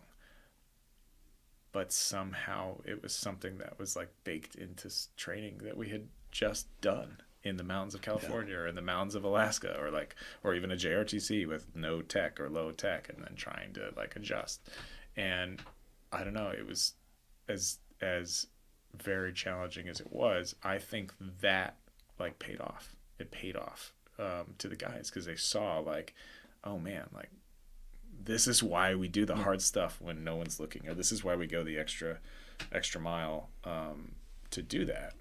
And those were the same lessons that I was learning as a private, right? Like, why do you go through all your stuff and make sure it all, like, because you don't want to be in the bad situation of figuring out that this doesn't work. And that was the mentality I was trying to go into with that. Overall, the operation was generally a disaster, because we did not likely take the right size force into a geographical situation that was a massive disadvantage. And we are extremely lucky as a military, but extremely lucky we didn't lose an entire company in that valley, because it should have happened. There was something like 47 casualties, right, that day. Did your platoon take casualties? We took a couple. So we had gone in as a company, and no, actually my platoon did not take any casualties. Our company took a couple like frag casualties, or frag injuries. The platoon or the company that succeeded us or came and took over from where we were, and then pushed further into the valley, took the lion's share of all the casualties. And so a lot, and we remained as part of like the quick reaction for them throughout the remainder of the operation while they were evacuating and going through those struggles. So, I'd say it's like the lessons are still just like on the job. Okay, so we prepared, we did all these things. Most of these things went right, lots of things went wrong. But now we're living the next phase of the operation. We're still awake, we're still fighting the fight. We may not be at the front, but now we're supporting our brothers that are at the front. And they're struggling. Why are they struggling? What are we learning from watching that? How do we, if we have to go back in and we have to go do these things, where are they at? What are they doing tactically? What are the decisions they're making? What do they need? What are we bringing? How do we communicate? So all those things are like you're living that lesson, right? So when you go back and you talk about those things around the table in the war room, it makes sense now. Like, this is why we do these things. Yeah. Because that was a worst case scenario. So if we had not done, if you don't at least challenge yourself to try to train some of those contingencies, you don't know when that's going to hit, and you don't want to be the story that they write in the New York Times, or that somebody sells a book on. Do you think that that it was an eye-opening experience for pretty much everybody? Yeah, I think it was an eye-opening experience for the whole regiment. I think they knew that they walked into that situation probably riding a lot of confidence. Overconfident? I mean, I think we had been very successful at being, the overwhelming superiority, but we almost repeated a lesson that we probably have learned in a variety of countries and a variety of wars. Yeah. And we almost repeated that lesson. It's kind of the way it works. It is. Yeah. And plus, I mean, you had said it before, just yeah. starting to, with the withdrawal from Iraq. Yeah. You're starting to revert back to the baseline. Yeah. So, yeah. Yeah. So, we were very fortunate. A lot of people did a lot of great things. Leaders did the best they could under those situations. And we got away lucky, really lucky. At what point did you start thinking about, there's been a lot of deployments over a lot of years. Maybe I'm ready to do something else. Maybe it's a younger man's game. That one for sure. I was hurting pretty bad on that deployment, just like physically. I could start to feel it, coming in, and but then I was really lucky to score one of the rare 2-year stints to Australia. So I stepped for the first time, left my first PCS. Sorry, guys. My first PCS was to Australia. I'm sorry, I'm a jerk, but that changed everything for me. That was a different philosophy, different psychology, different life, different work, different everything, and there was no going back. I did go back. Obviously, I went back to go be a first sergeant, and it was a difficult time. But the things that changed in our lives, my family lives, and my perspective on work definitely changed in the 2 years that I was gone. How so? I was home every day. And, I love my kids, but I was not there for the formative years of my son, and I was for my daughter. And I think that was big. I think it played a big role in how, early years go for kids, because I was home every night, right? I got to, raise her from being 4 months old to, I didn't deploy again until 2018. So she was at least 2, so I was there for 2 solid years of her life and change. And then a lot more later on versus my son, which I was gone on every rotation for every year, until he was 7, so or whatever, pretty close to that. So that was a big thing. So having a new family dynamic where I'm now home every night, all the time, working pretty much a normal schedule. Way of life is different in Australia.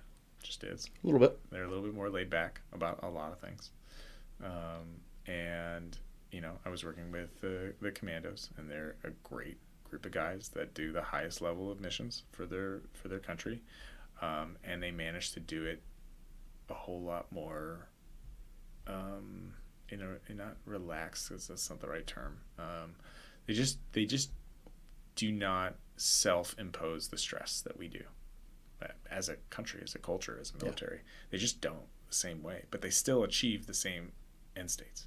Like, I don't understand how the equation works differently there, but it does. And that's like, when I came back from that, it was really hard to go like, okay, I need to start. I mean, I remember doing the math while sitting there in Australia, like, okay, how many more years of this now do I have? You know, like, what is the payoff to coming back? And so I definitely was in a different mindset when I came back than when I left. You know, especially coming off of the one deployment, which was like epic, and then coming back to no worries, to no worries, and then going back and trying to get back on the freight train, but then it's like a different freight train, because now we're talking about 2018, 2019, 2020. You know, is a very different. It's like Afghanistan is shutting down. What are we doing? Like, we're paring things back. It's now their fight. It's just very different of a situation. And regiments changing, you know, they're trying to modernize, professionalize, all great things. But it's just, you know, it's different. Start to feel like an old dog. Yeah. I mean, not just that, but I mean, your entire career from the time that you enlisted had been in combat. Yeah. And now, yeah, you can't teach an old dog new tricks, right? Well, it wasn't as relevant on the day-to-day anymore. Yeah. And my job had changed. Yeah. Right? All that experience that you've had over the, last 15 years. Yeah. What good is it now? Well, and now we're looking at, like, from a tactical standpoint, now we're looking at big things like nuclear facilities. You know, like, not global war and terror anymore. Now we're just looking at global war. You know, like, it was just a very different it was a very different mindset for all of special operations, but also for the regiment, than what the early years of war were, or even the middle years of war. It was the pivot from counterinsurgency to large-scale combat operations, and special operations has a very unique role to play in. Right. LISCO is what we call it. And that's the mature version of it now. There's an identity crisis. But nobody had invaded anybody yet. Right, well, yeah. But there's an identity crisis that comes along with that. Right. With all us old dogs. We just, we were worried that, like, North Korea was going to do something crazy. So now it was just very different. We got put into, like, an innovation phase. So again, I had some really, really intelligent guys doing great things, but, you know, we're just playing with toys. You know, trying to run situations we hope will never happen, but have to plan for. And I could just tell that it was like my involvement on the ground went from being like 100% to like 50-50 to like 10 to 90. You know, so I'm like, what am I doing here? And then, of course, after that, they're like, well, you're going to go back to staff. Well, I remember my last staff time. It's like, it was miserable. So I knew I had to find something else. And I started pulling to see who I knew at other locations, and it's the first time that I voluntarily left the unit, and obviously the last time. So. Was there a specific incident, or was it, sort of cumulative over time, that where it hits you like, that's it, it's time to go? Yeah. Oh, I mean, yeah. The answer is yes. Both? I mean, the incident that hit me, and it's not like my unit specific. It's not even Army specific. Well, I mean, sometimes it's just you wake up in the morning and you're like, I can't do this anymore, or I don't want to do this anymore. It was. I'm trying to think of how I want to phrase this. It was the moment at which I knew that. It was while we were in Afghanistan in late 2019 or maybe early 2020. COVID hadn't become a thing yet, but it was about to. And our partner force knew what was coming, and they were asking questions. We knew what was coming, and we weren't telling answers. And the layers of leadership above us were doing what they could, I think, to sort of stem the blood flow of problems, but there was no stemming it. And it was just one of those moments I'm like, what are we doing here? What are we doing here? Like, really, guys, what are we doing here? Yeah. And I don't know, for me, that was kind of like the combination of like me, I'm already like starting to look at my life after the Army, after I got back from Australia, and then now starting to look at the result of 19 years in this country, and I think we all know just kind of how things transgressed over the next year or so after that, or 2 years after that. It just, I don't know, it's kind of like, it's a mess. It's a mess. Yeah. So, that was definitely a point where like I need to change. Like I can't change the machine. I need to change. So when did you retire? January of 24. So you held on for a few more years. Yeah. Well, I made the move from regiment to the Joint Special Operations Command.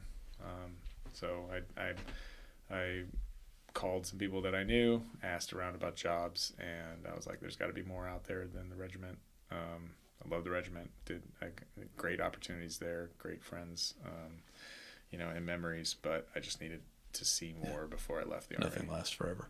Yeah. Well, I just needed to see more. I couldn't finish my Army career only knowing, training cycles from regiment. I knew there was more out there. So were you kind of hoping that maybe a new place would reinvigorate you? I think I was okay with letting go with the ground game at that point. Actually, I was in really, really bad condition throughout that deployment and through COVID. I was really struggling physically. So much so, this actually played into, again, so it started, like me breaking my leg started me on a pathway. And then that year, 2019 into 2020, and that time through COVID, like kind of sealed the deal on where I knew my life was going to go next. And I started pursuing ways to try to figure out what was going wrong with my body. Like I could barely move my arm. I couldn't walk on my leg. I couldn't run anymore. Everything hurt all the time. I wasn't sleeping. So when all those things are going on and you're already struggling with the stresses of work or family or whatever else, like what capacity do you have left to deal with any of that, to wake up and go, I feel really good about this job. Yeah. Please don't call me on the weekend, MPs, and tell me who's in trouble. Who's on the blotter. On the blotter. So when you don't have that, you're missing some of that space to be able to handle those life stresses. And so I was really lucky to get into a program through the SOCOM Cold Care Coalition down in Florida at the Exos Institute, formerly known as API.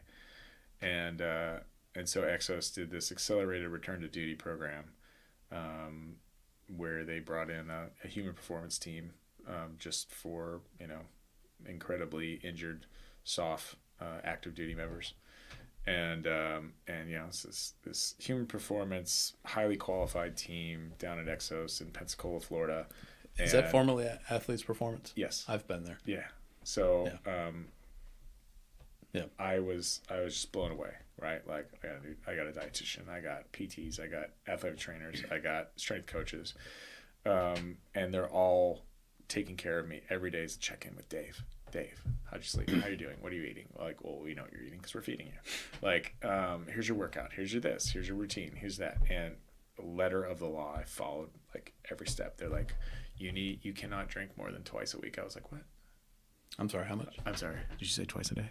I said, no, twice a week. I was like, oh, this is going to be a long couple of weeks. But I did, and I saw a massive difference. I mean, a massive difference. And I never looked back. When you stopped poisoning yourself? I mean, not just from the alcohol. Yeah. It was just taking care of myself from sun up to sundown, like truly investing in my body again. And when you have that, when you can sleep, when you can focus, I was like, I need to pick up where I left off. And I went back to school.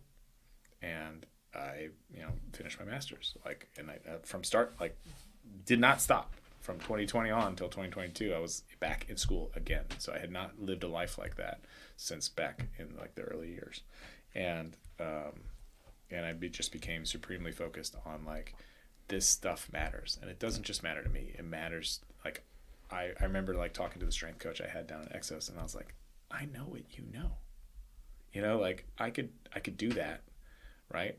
Right now I'm just doing it on myself, but like I could do that.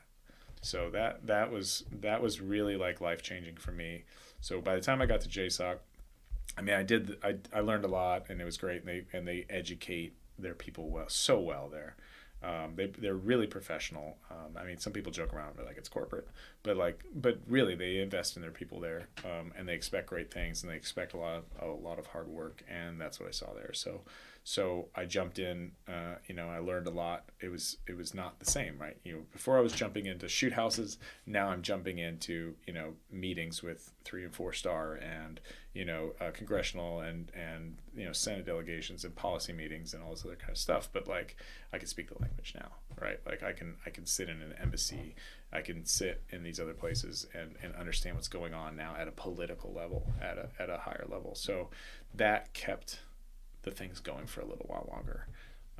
But I was already looking at the end game now. Yeah. So leaving the regiment did sort of revitalize you, but it revitalized you in wanting to go down that wellness medical pathway. It gave me it gave me what's the word I'm looking for? That where I was at, afforded me the ability to do that. Like if I had stayed in regiment, it just like it was before, it would have been a real challenge to try to double fist all those things.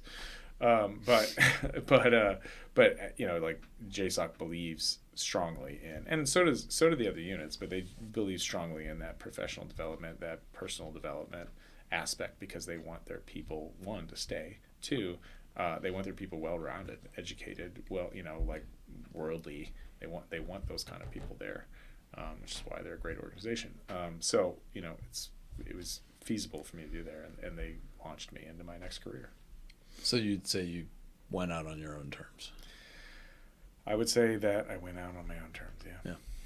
That's good. Yeah. Is there anything that could have gotten you to stay longer? Yeah. Because you got out a little over 20 years. Yeah. There's definitely one of the last things I did while I was there. I would probably not have stayed. They asked me to. I got asked a couple times to come back to regiment. I really didn't want to go back and be a sergeant major. I just loved the organization. Not interested in the job. Like that's just not my thing. And I knew that. I knew it was not my thing when I was a first sergeant. So I knew, like I would not have been a good sergeant major. They need to hire a good sergeant major. I just wouldn't have been a good one. And so I just, no, thank you. I'm sorry. No, really? Like, yeah, you don't want me. Like, you just trust me. You don't want me. You don't want me because I'll cause problems. I'll ask too many questions. But yeah. So I got to do. They needed a volunteer to go be the liaison officer in France, and I jumped on that. Like, yeah. And Dan loves the French. that sounds sarcastic. It is. Okay. Well, I'll keep my comments to a minimum. It truly was the first time I was alone in the military. I was alone on my own doing this job. I mean, not alone. Obviously, I worked around people, but I was the only one. Mm-hmm. And again, there was no book on how to do this job right. There was just the requirements. There's just the people. There's just the information that comes through, or there's just whatever. So it was up to me to kind of piece together what's relevant, what's important, get things from A to B, get on the call, get on the phone, get on the computer, get it to wherever, to bridge these connections, to network these things. I became fluent in French. Just to be able to be more effective, and that I could not go back. I can't go back now to PowerPoints and spreadsheets. I can't go back. Like it was just too much of like this is much more like where I should be now in life. Yeah. Right. I can't go back to, jumping into airfields. Again, it's a good time when it was, but that's just not where I'm at in life anymore. That season's over. And like, I really enjoyed it. I'd like to go back. You can't go back. Okay. Well, then I'm retiring. Yeah. And that's how that conversation went. Like, I spent 6 months there. While I was there, I started putting together the foundation of my business plan for starting a business. And when I came back and I said, all right, I get it, 6 months, and then I can go back, right? And they're like, no, we're not going to send you back. We'll send you to Hawaii, though. Like, who doesn't want to go to Hawaii? And I was like, I don't want to go to Hawaii. I want to go back to Paris. So I was like, nope. Okay, then I'm retiring. So you retire on your own terms. So let's talk about life after the service. Yeah. So how did that transition go initially, and then where are we at now? So from that moment that I squeezed the toothpaste out of the tube, that probably was the hardest year of my entire military career. I mean, going back to basic training, the duffel bag over the head was way easier than trying to track down the kind of stuff I needed to do to get out of the Army. And it was a combination of everything that could possibly be hard all at once. So trying to figure out what you needed to do to separate, trying to get to the right briefs, and there were some good ones out there, trying to get in the right transition program, trying to do an internship, which again, thanks to my friends at JSOC that allowed me to do the internship in their Human Performance Center. I wrapped that up. I got, whatever credentials I needed to have in place. So I had finished my education the year before, and now I was lining up the credentials I needed to be able to run a business. And then that summer, so still like 6 months out, that summer I started a business, right? So like, I have this framework in my head now from being on my own, being autonomous, being in charge of like the ins and outs, the knowledge, the people, like all this kind of stuff that was at a very high level. So now I had this confidence that I was like, I can do this, right? I just need the practice. Yeah. Right. And so that the internship helped me with the practice, right? Like putting all this knowledge and skill set that, I was lucky to receive from the military in a variety of ways, and then like practicing it and building that routine. So, I started a company called BVD Performance, which is strength conditioning primarily, but also works with like return to sport, right? Like you get hurt, you come back. What did I do a few times? Get hurt a lot. I have to figure out how to come back, right? Yep. Sometimes I had experts to help me, and sometimes I didn't, right? I just, again, it's like very much of a things that, especially like Ranger Regiment, like that self-sufficiency mindset. Like if you're not going to do it, no one's going to do it for you. And so, so you're talking about going out on my own terms. It was like, pushing through the VA stuff, making sure that I had all the VA stuff in order. I had a fantastic VSO.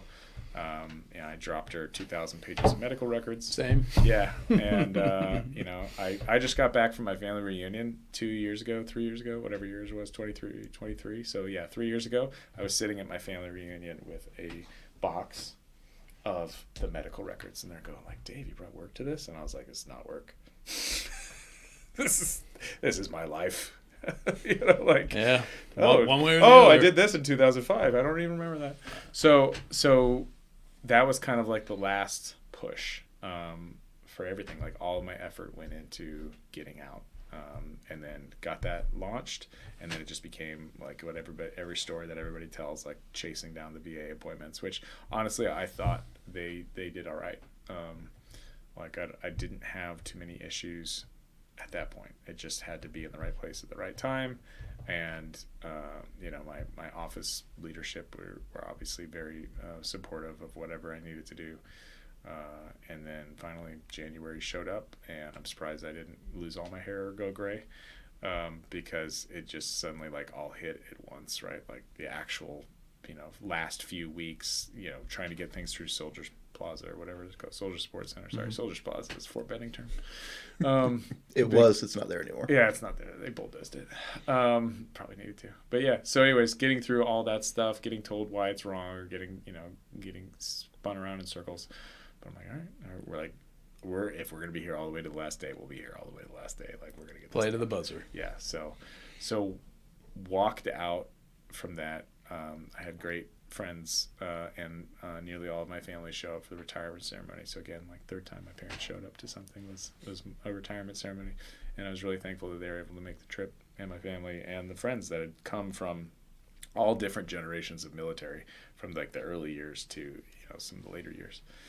And so I was really fortunate to have that. Walked away, and you're like, all right, here we go. What do I do? Sink or swim. Yeah. So, you know, the first month was definitely hairy. You know, it's kind of like, all right, well, I started a business, but like, how do I actually make money? And then, but it just, you know, every day was like trying to put together the same thing I'm doing now.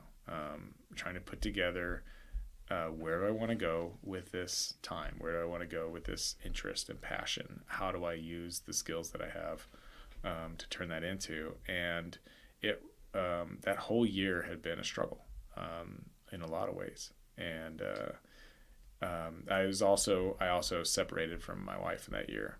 So I was living on my own, and if it was not for a couple of friends, Army friends, that reached out to me during that time, like out of nowhere, like in a bad way on a bad day, and then suddenly like somebody from Georgia calls like, "Hey, I was just thinking about you. What's going on?" I'm like, "Oh man, I'm so glad to talk to somebody I know right now." Yeah. You know, call your buddies. I know, and so I will always continue to reiterate that. Like, I go down, you know, probably every other holiday, and I'm like, how far down the text list I need to go? It doesn't matter. And now we have a couple good group chats out there with like 60 dudes in them. But still, you know, it's like, Call your buddies. Because I really needed it then. You know, when everything felt like it was on the line. When you're getting out of the military, you're like, not only this, but like, that's over. You don't have that support network there anymore. You don't know where the next paycheck's going to come from. Like, you don't know what things are going to come out of the VA. You don't know, you know, it's just so many unknowns. And actually, yeah, I would say like 2 months into even that final year, I started going to therapy, because I didn't know how to handle it anymore.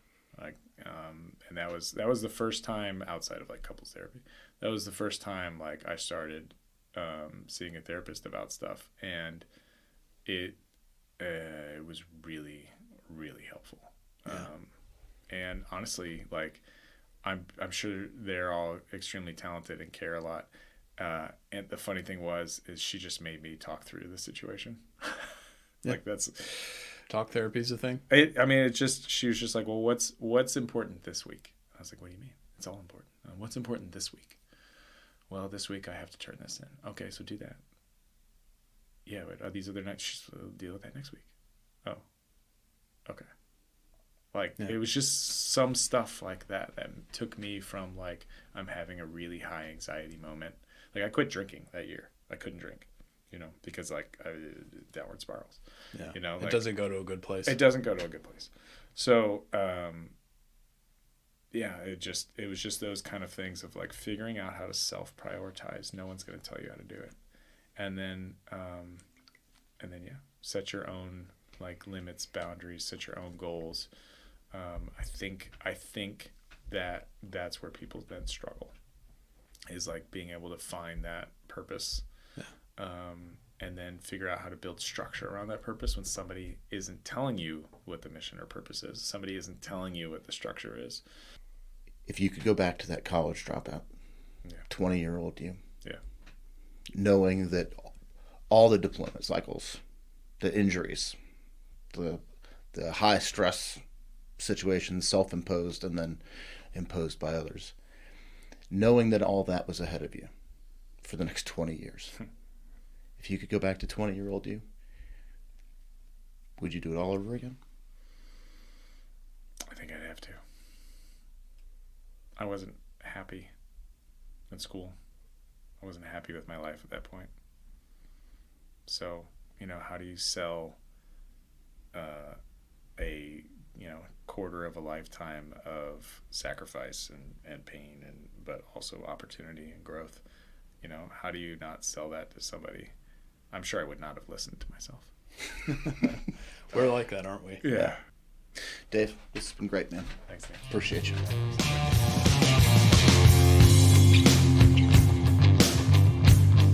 That was a wide array of experiences. Yeah, for sure. I've heard of guys going in and out of Ranger Battalion throughout their careers, especially, well, on the officer side, it's a very different ecosystem, but on the enlisted side, I've heard of that. That's a long haul. I mean, he had the one break in Australia and then came back, but that is a long haul to do in Ranger Battalion. And all right there at Fort Benning. That too. Yeah. Don't get me wrong. Very early on in my career, I loathed Fort Benning because I always had to go back, and it was always for a terrible reason. But by the time I was done, I realized how amazing Fort Benning was compared to so many other places that I had been in my career. And there are certainly worse places to spend your time, but that is a lot of time, dude. That is a lot of time in one place. Broken up intermittently with trips to Afghanistan and stuff Iraq. is just parked there, right? Yeah. But goodness gracious, man, it was all he knew. He went to the recruiter wanting to do cool guy stuff and to change his life. Ask and ye shall receive. And he didn't get it when he was at the recruiter. Right. But very, very quickly he did. Because, I mean, it was straight out of basic training. What's a good lesson for anybody interested in joining the military, regardless of branch?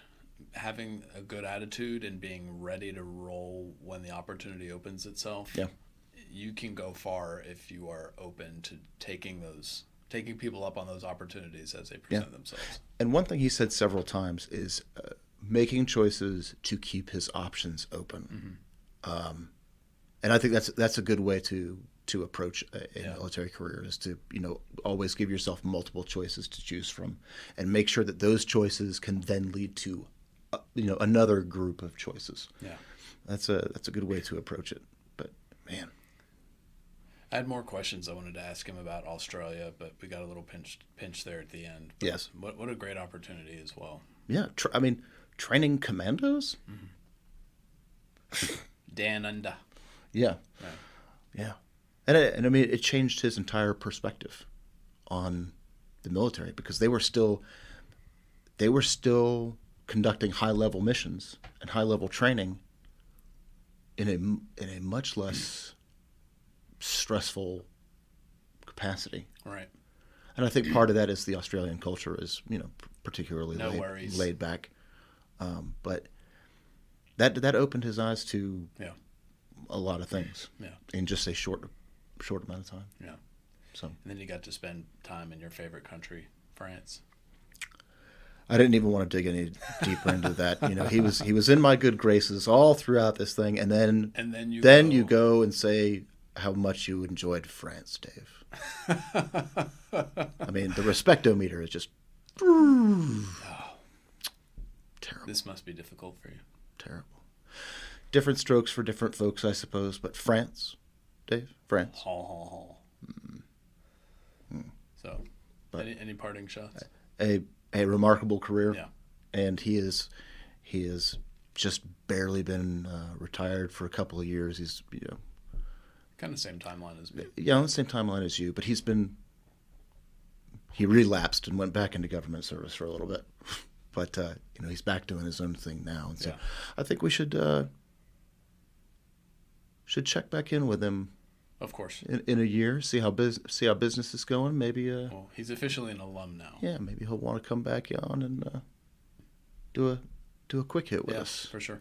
Yeah. The option's out there, Dave. You like to keep your options open? That option's out there. We will not be filming in France. Never. No. All right. Well, that means it's free fire time. Free fire. So, what is something that recreationally that you enjoyed doing as a kid that you wish you could go back to now as an adult and enjoy it just the same? Oh man, I mean, there's a whole bunch of things I could pick from. The thing that first popped into my head is how much I loved playing street hockey. Just neighborhood pickup games. I never played in any formal leagues or anything like that, but we had a pretty good group of kids that would play the pickup games, and yeah. I don't have the cartilage for something like that anymore. It's all gone. It's all gone. Yes. So yeah, that's my initial. There's some other stuff too. I mean, just as we've gotten older, video games have become more complex, Yep. and the graphics, and they've just turned into these cinematic experiences. And for what they are, they're fine. But it is hard to replicate just how awesome being a 10-year-old boy playing Mega Man. Nintendo or Sega, with your group of your closest friends. You just can't replicate that level of Yeah. magic when you're an adult. It's just not the same. That's true. That's true. And the reason I was thinking about this is because there are kids that live here in the neighborhood, but I don't, I'll see them get off the school bus and stuff like that, when I'm driving around, but they don't play outside anymore. Not really. And it got me thinking about, like, what are things that I did as a kid that I wish I could go back to enjoying now? And, like, the first thing that came to my mind was I wish that I could walk outside without shoes and socks on. Oh, yeah. Because as a kid... When you only weigh 50 pounds. Yeah, as a kid, you don't even think about it. You don't think about how much how much your feet hurt and how the grass is stabbing at the very sensitive part some of your it is feet. Physics. Like when you only weigh 65 pounds, it's not that big of a deal. Running down a street that has not been re-asphalted since the Lincoln administration. Yeah. And just tearing your feet up. As a kid, you don't think about any of that stuff. Yeah. And now, I wish. Yeah. Like, I won't even go into my backyard without flip-flops on. Not going to happen. Not going to do it. Wouldn't be prudent. I wish I could. I remember us playing football, and we had the driveway on there on one side, and then we had there's a large patch of grass, and then there was the walkway up to the house, and then there was another large patch of grass, and then there was the pampas grass bordering the neighbor's house. Yeah. And I remember us playing football. Yeah. There in the front line, running over concrete to grass to concrete, and then running directly into pampas grass. Lava rocks. Barefoot. Barefoot. And there is no way I would do that now. No. But we did it all the time. Also, still the cartilage thing. Yeah. Knees and feet. Who needs them? You and I used to also play in the Army, if you'd believe it, of all things. Oh, yeah. Like in the woods. Like you and I would just go disappear in the woods for 10 hours at a time and Yeah. come home for dinner. And that was the thing. That wasn't that trope existed for us. Yeah. And I would come back, and like within a few hours, I'd have poison ivy blisters all over myself. All the things. And my mom would yell at me, and I wouldn't learn because I'd be going right back to do it again. But she'd be thankful you were gone all day. Mom, were you thankful that I was gone all day? Be honest. I know you're her listening. response would be, boys will be boys. She made me go around to the neighbor's house when I was covered in blisters so bad that I couldn't even open my mouth. Like, she made me go around to the neighbor's house and talk to the neighbor kids and like show them this is why you don't play around in the woods. That's it. Dan is a cautionary tale. You always has been and always will be. That's not changing anytime soon. Okay, fair enough. Well, we appreciate you tagging along for David Mueller's episode. We hope you enjoyed hearing some of his experiences. If you know Dave and you've got questions for him, if you don't know Dave and you still have questions for him, you can put them down there in the comments. Or if if you're a client or a friend or a family member, ask him more questions. Probe a little bit deeper than we did here, because there's no way that you can sum up 20 years of somebody's life in just a few hours. We do our best. So yeah. Give us a like, share, subscribe on your social media of choice. We're on YouTube. We're on all the podcast platforms. Give us nice review. So leave us a nice comment. We appreciate any feedback. Yep. And remember, your service matters.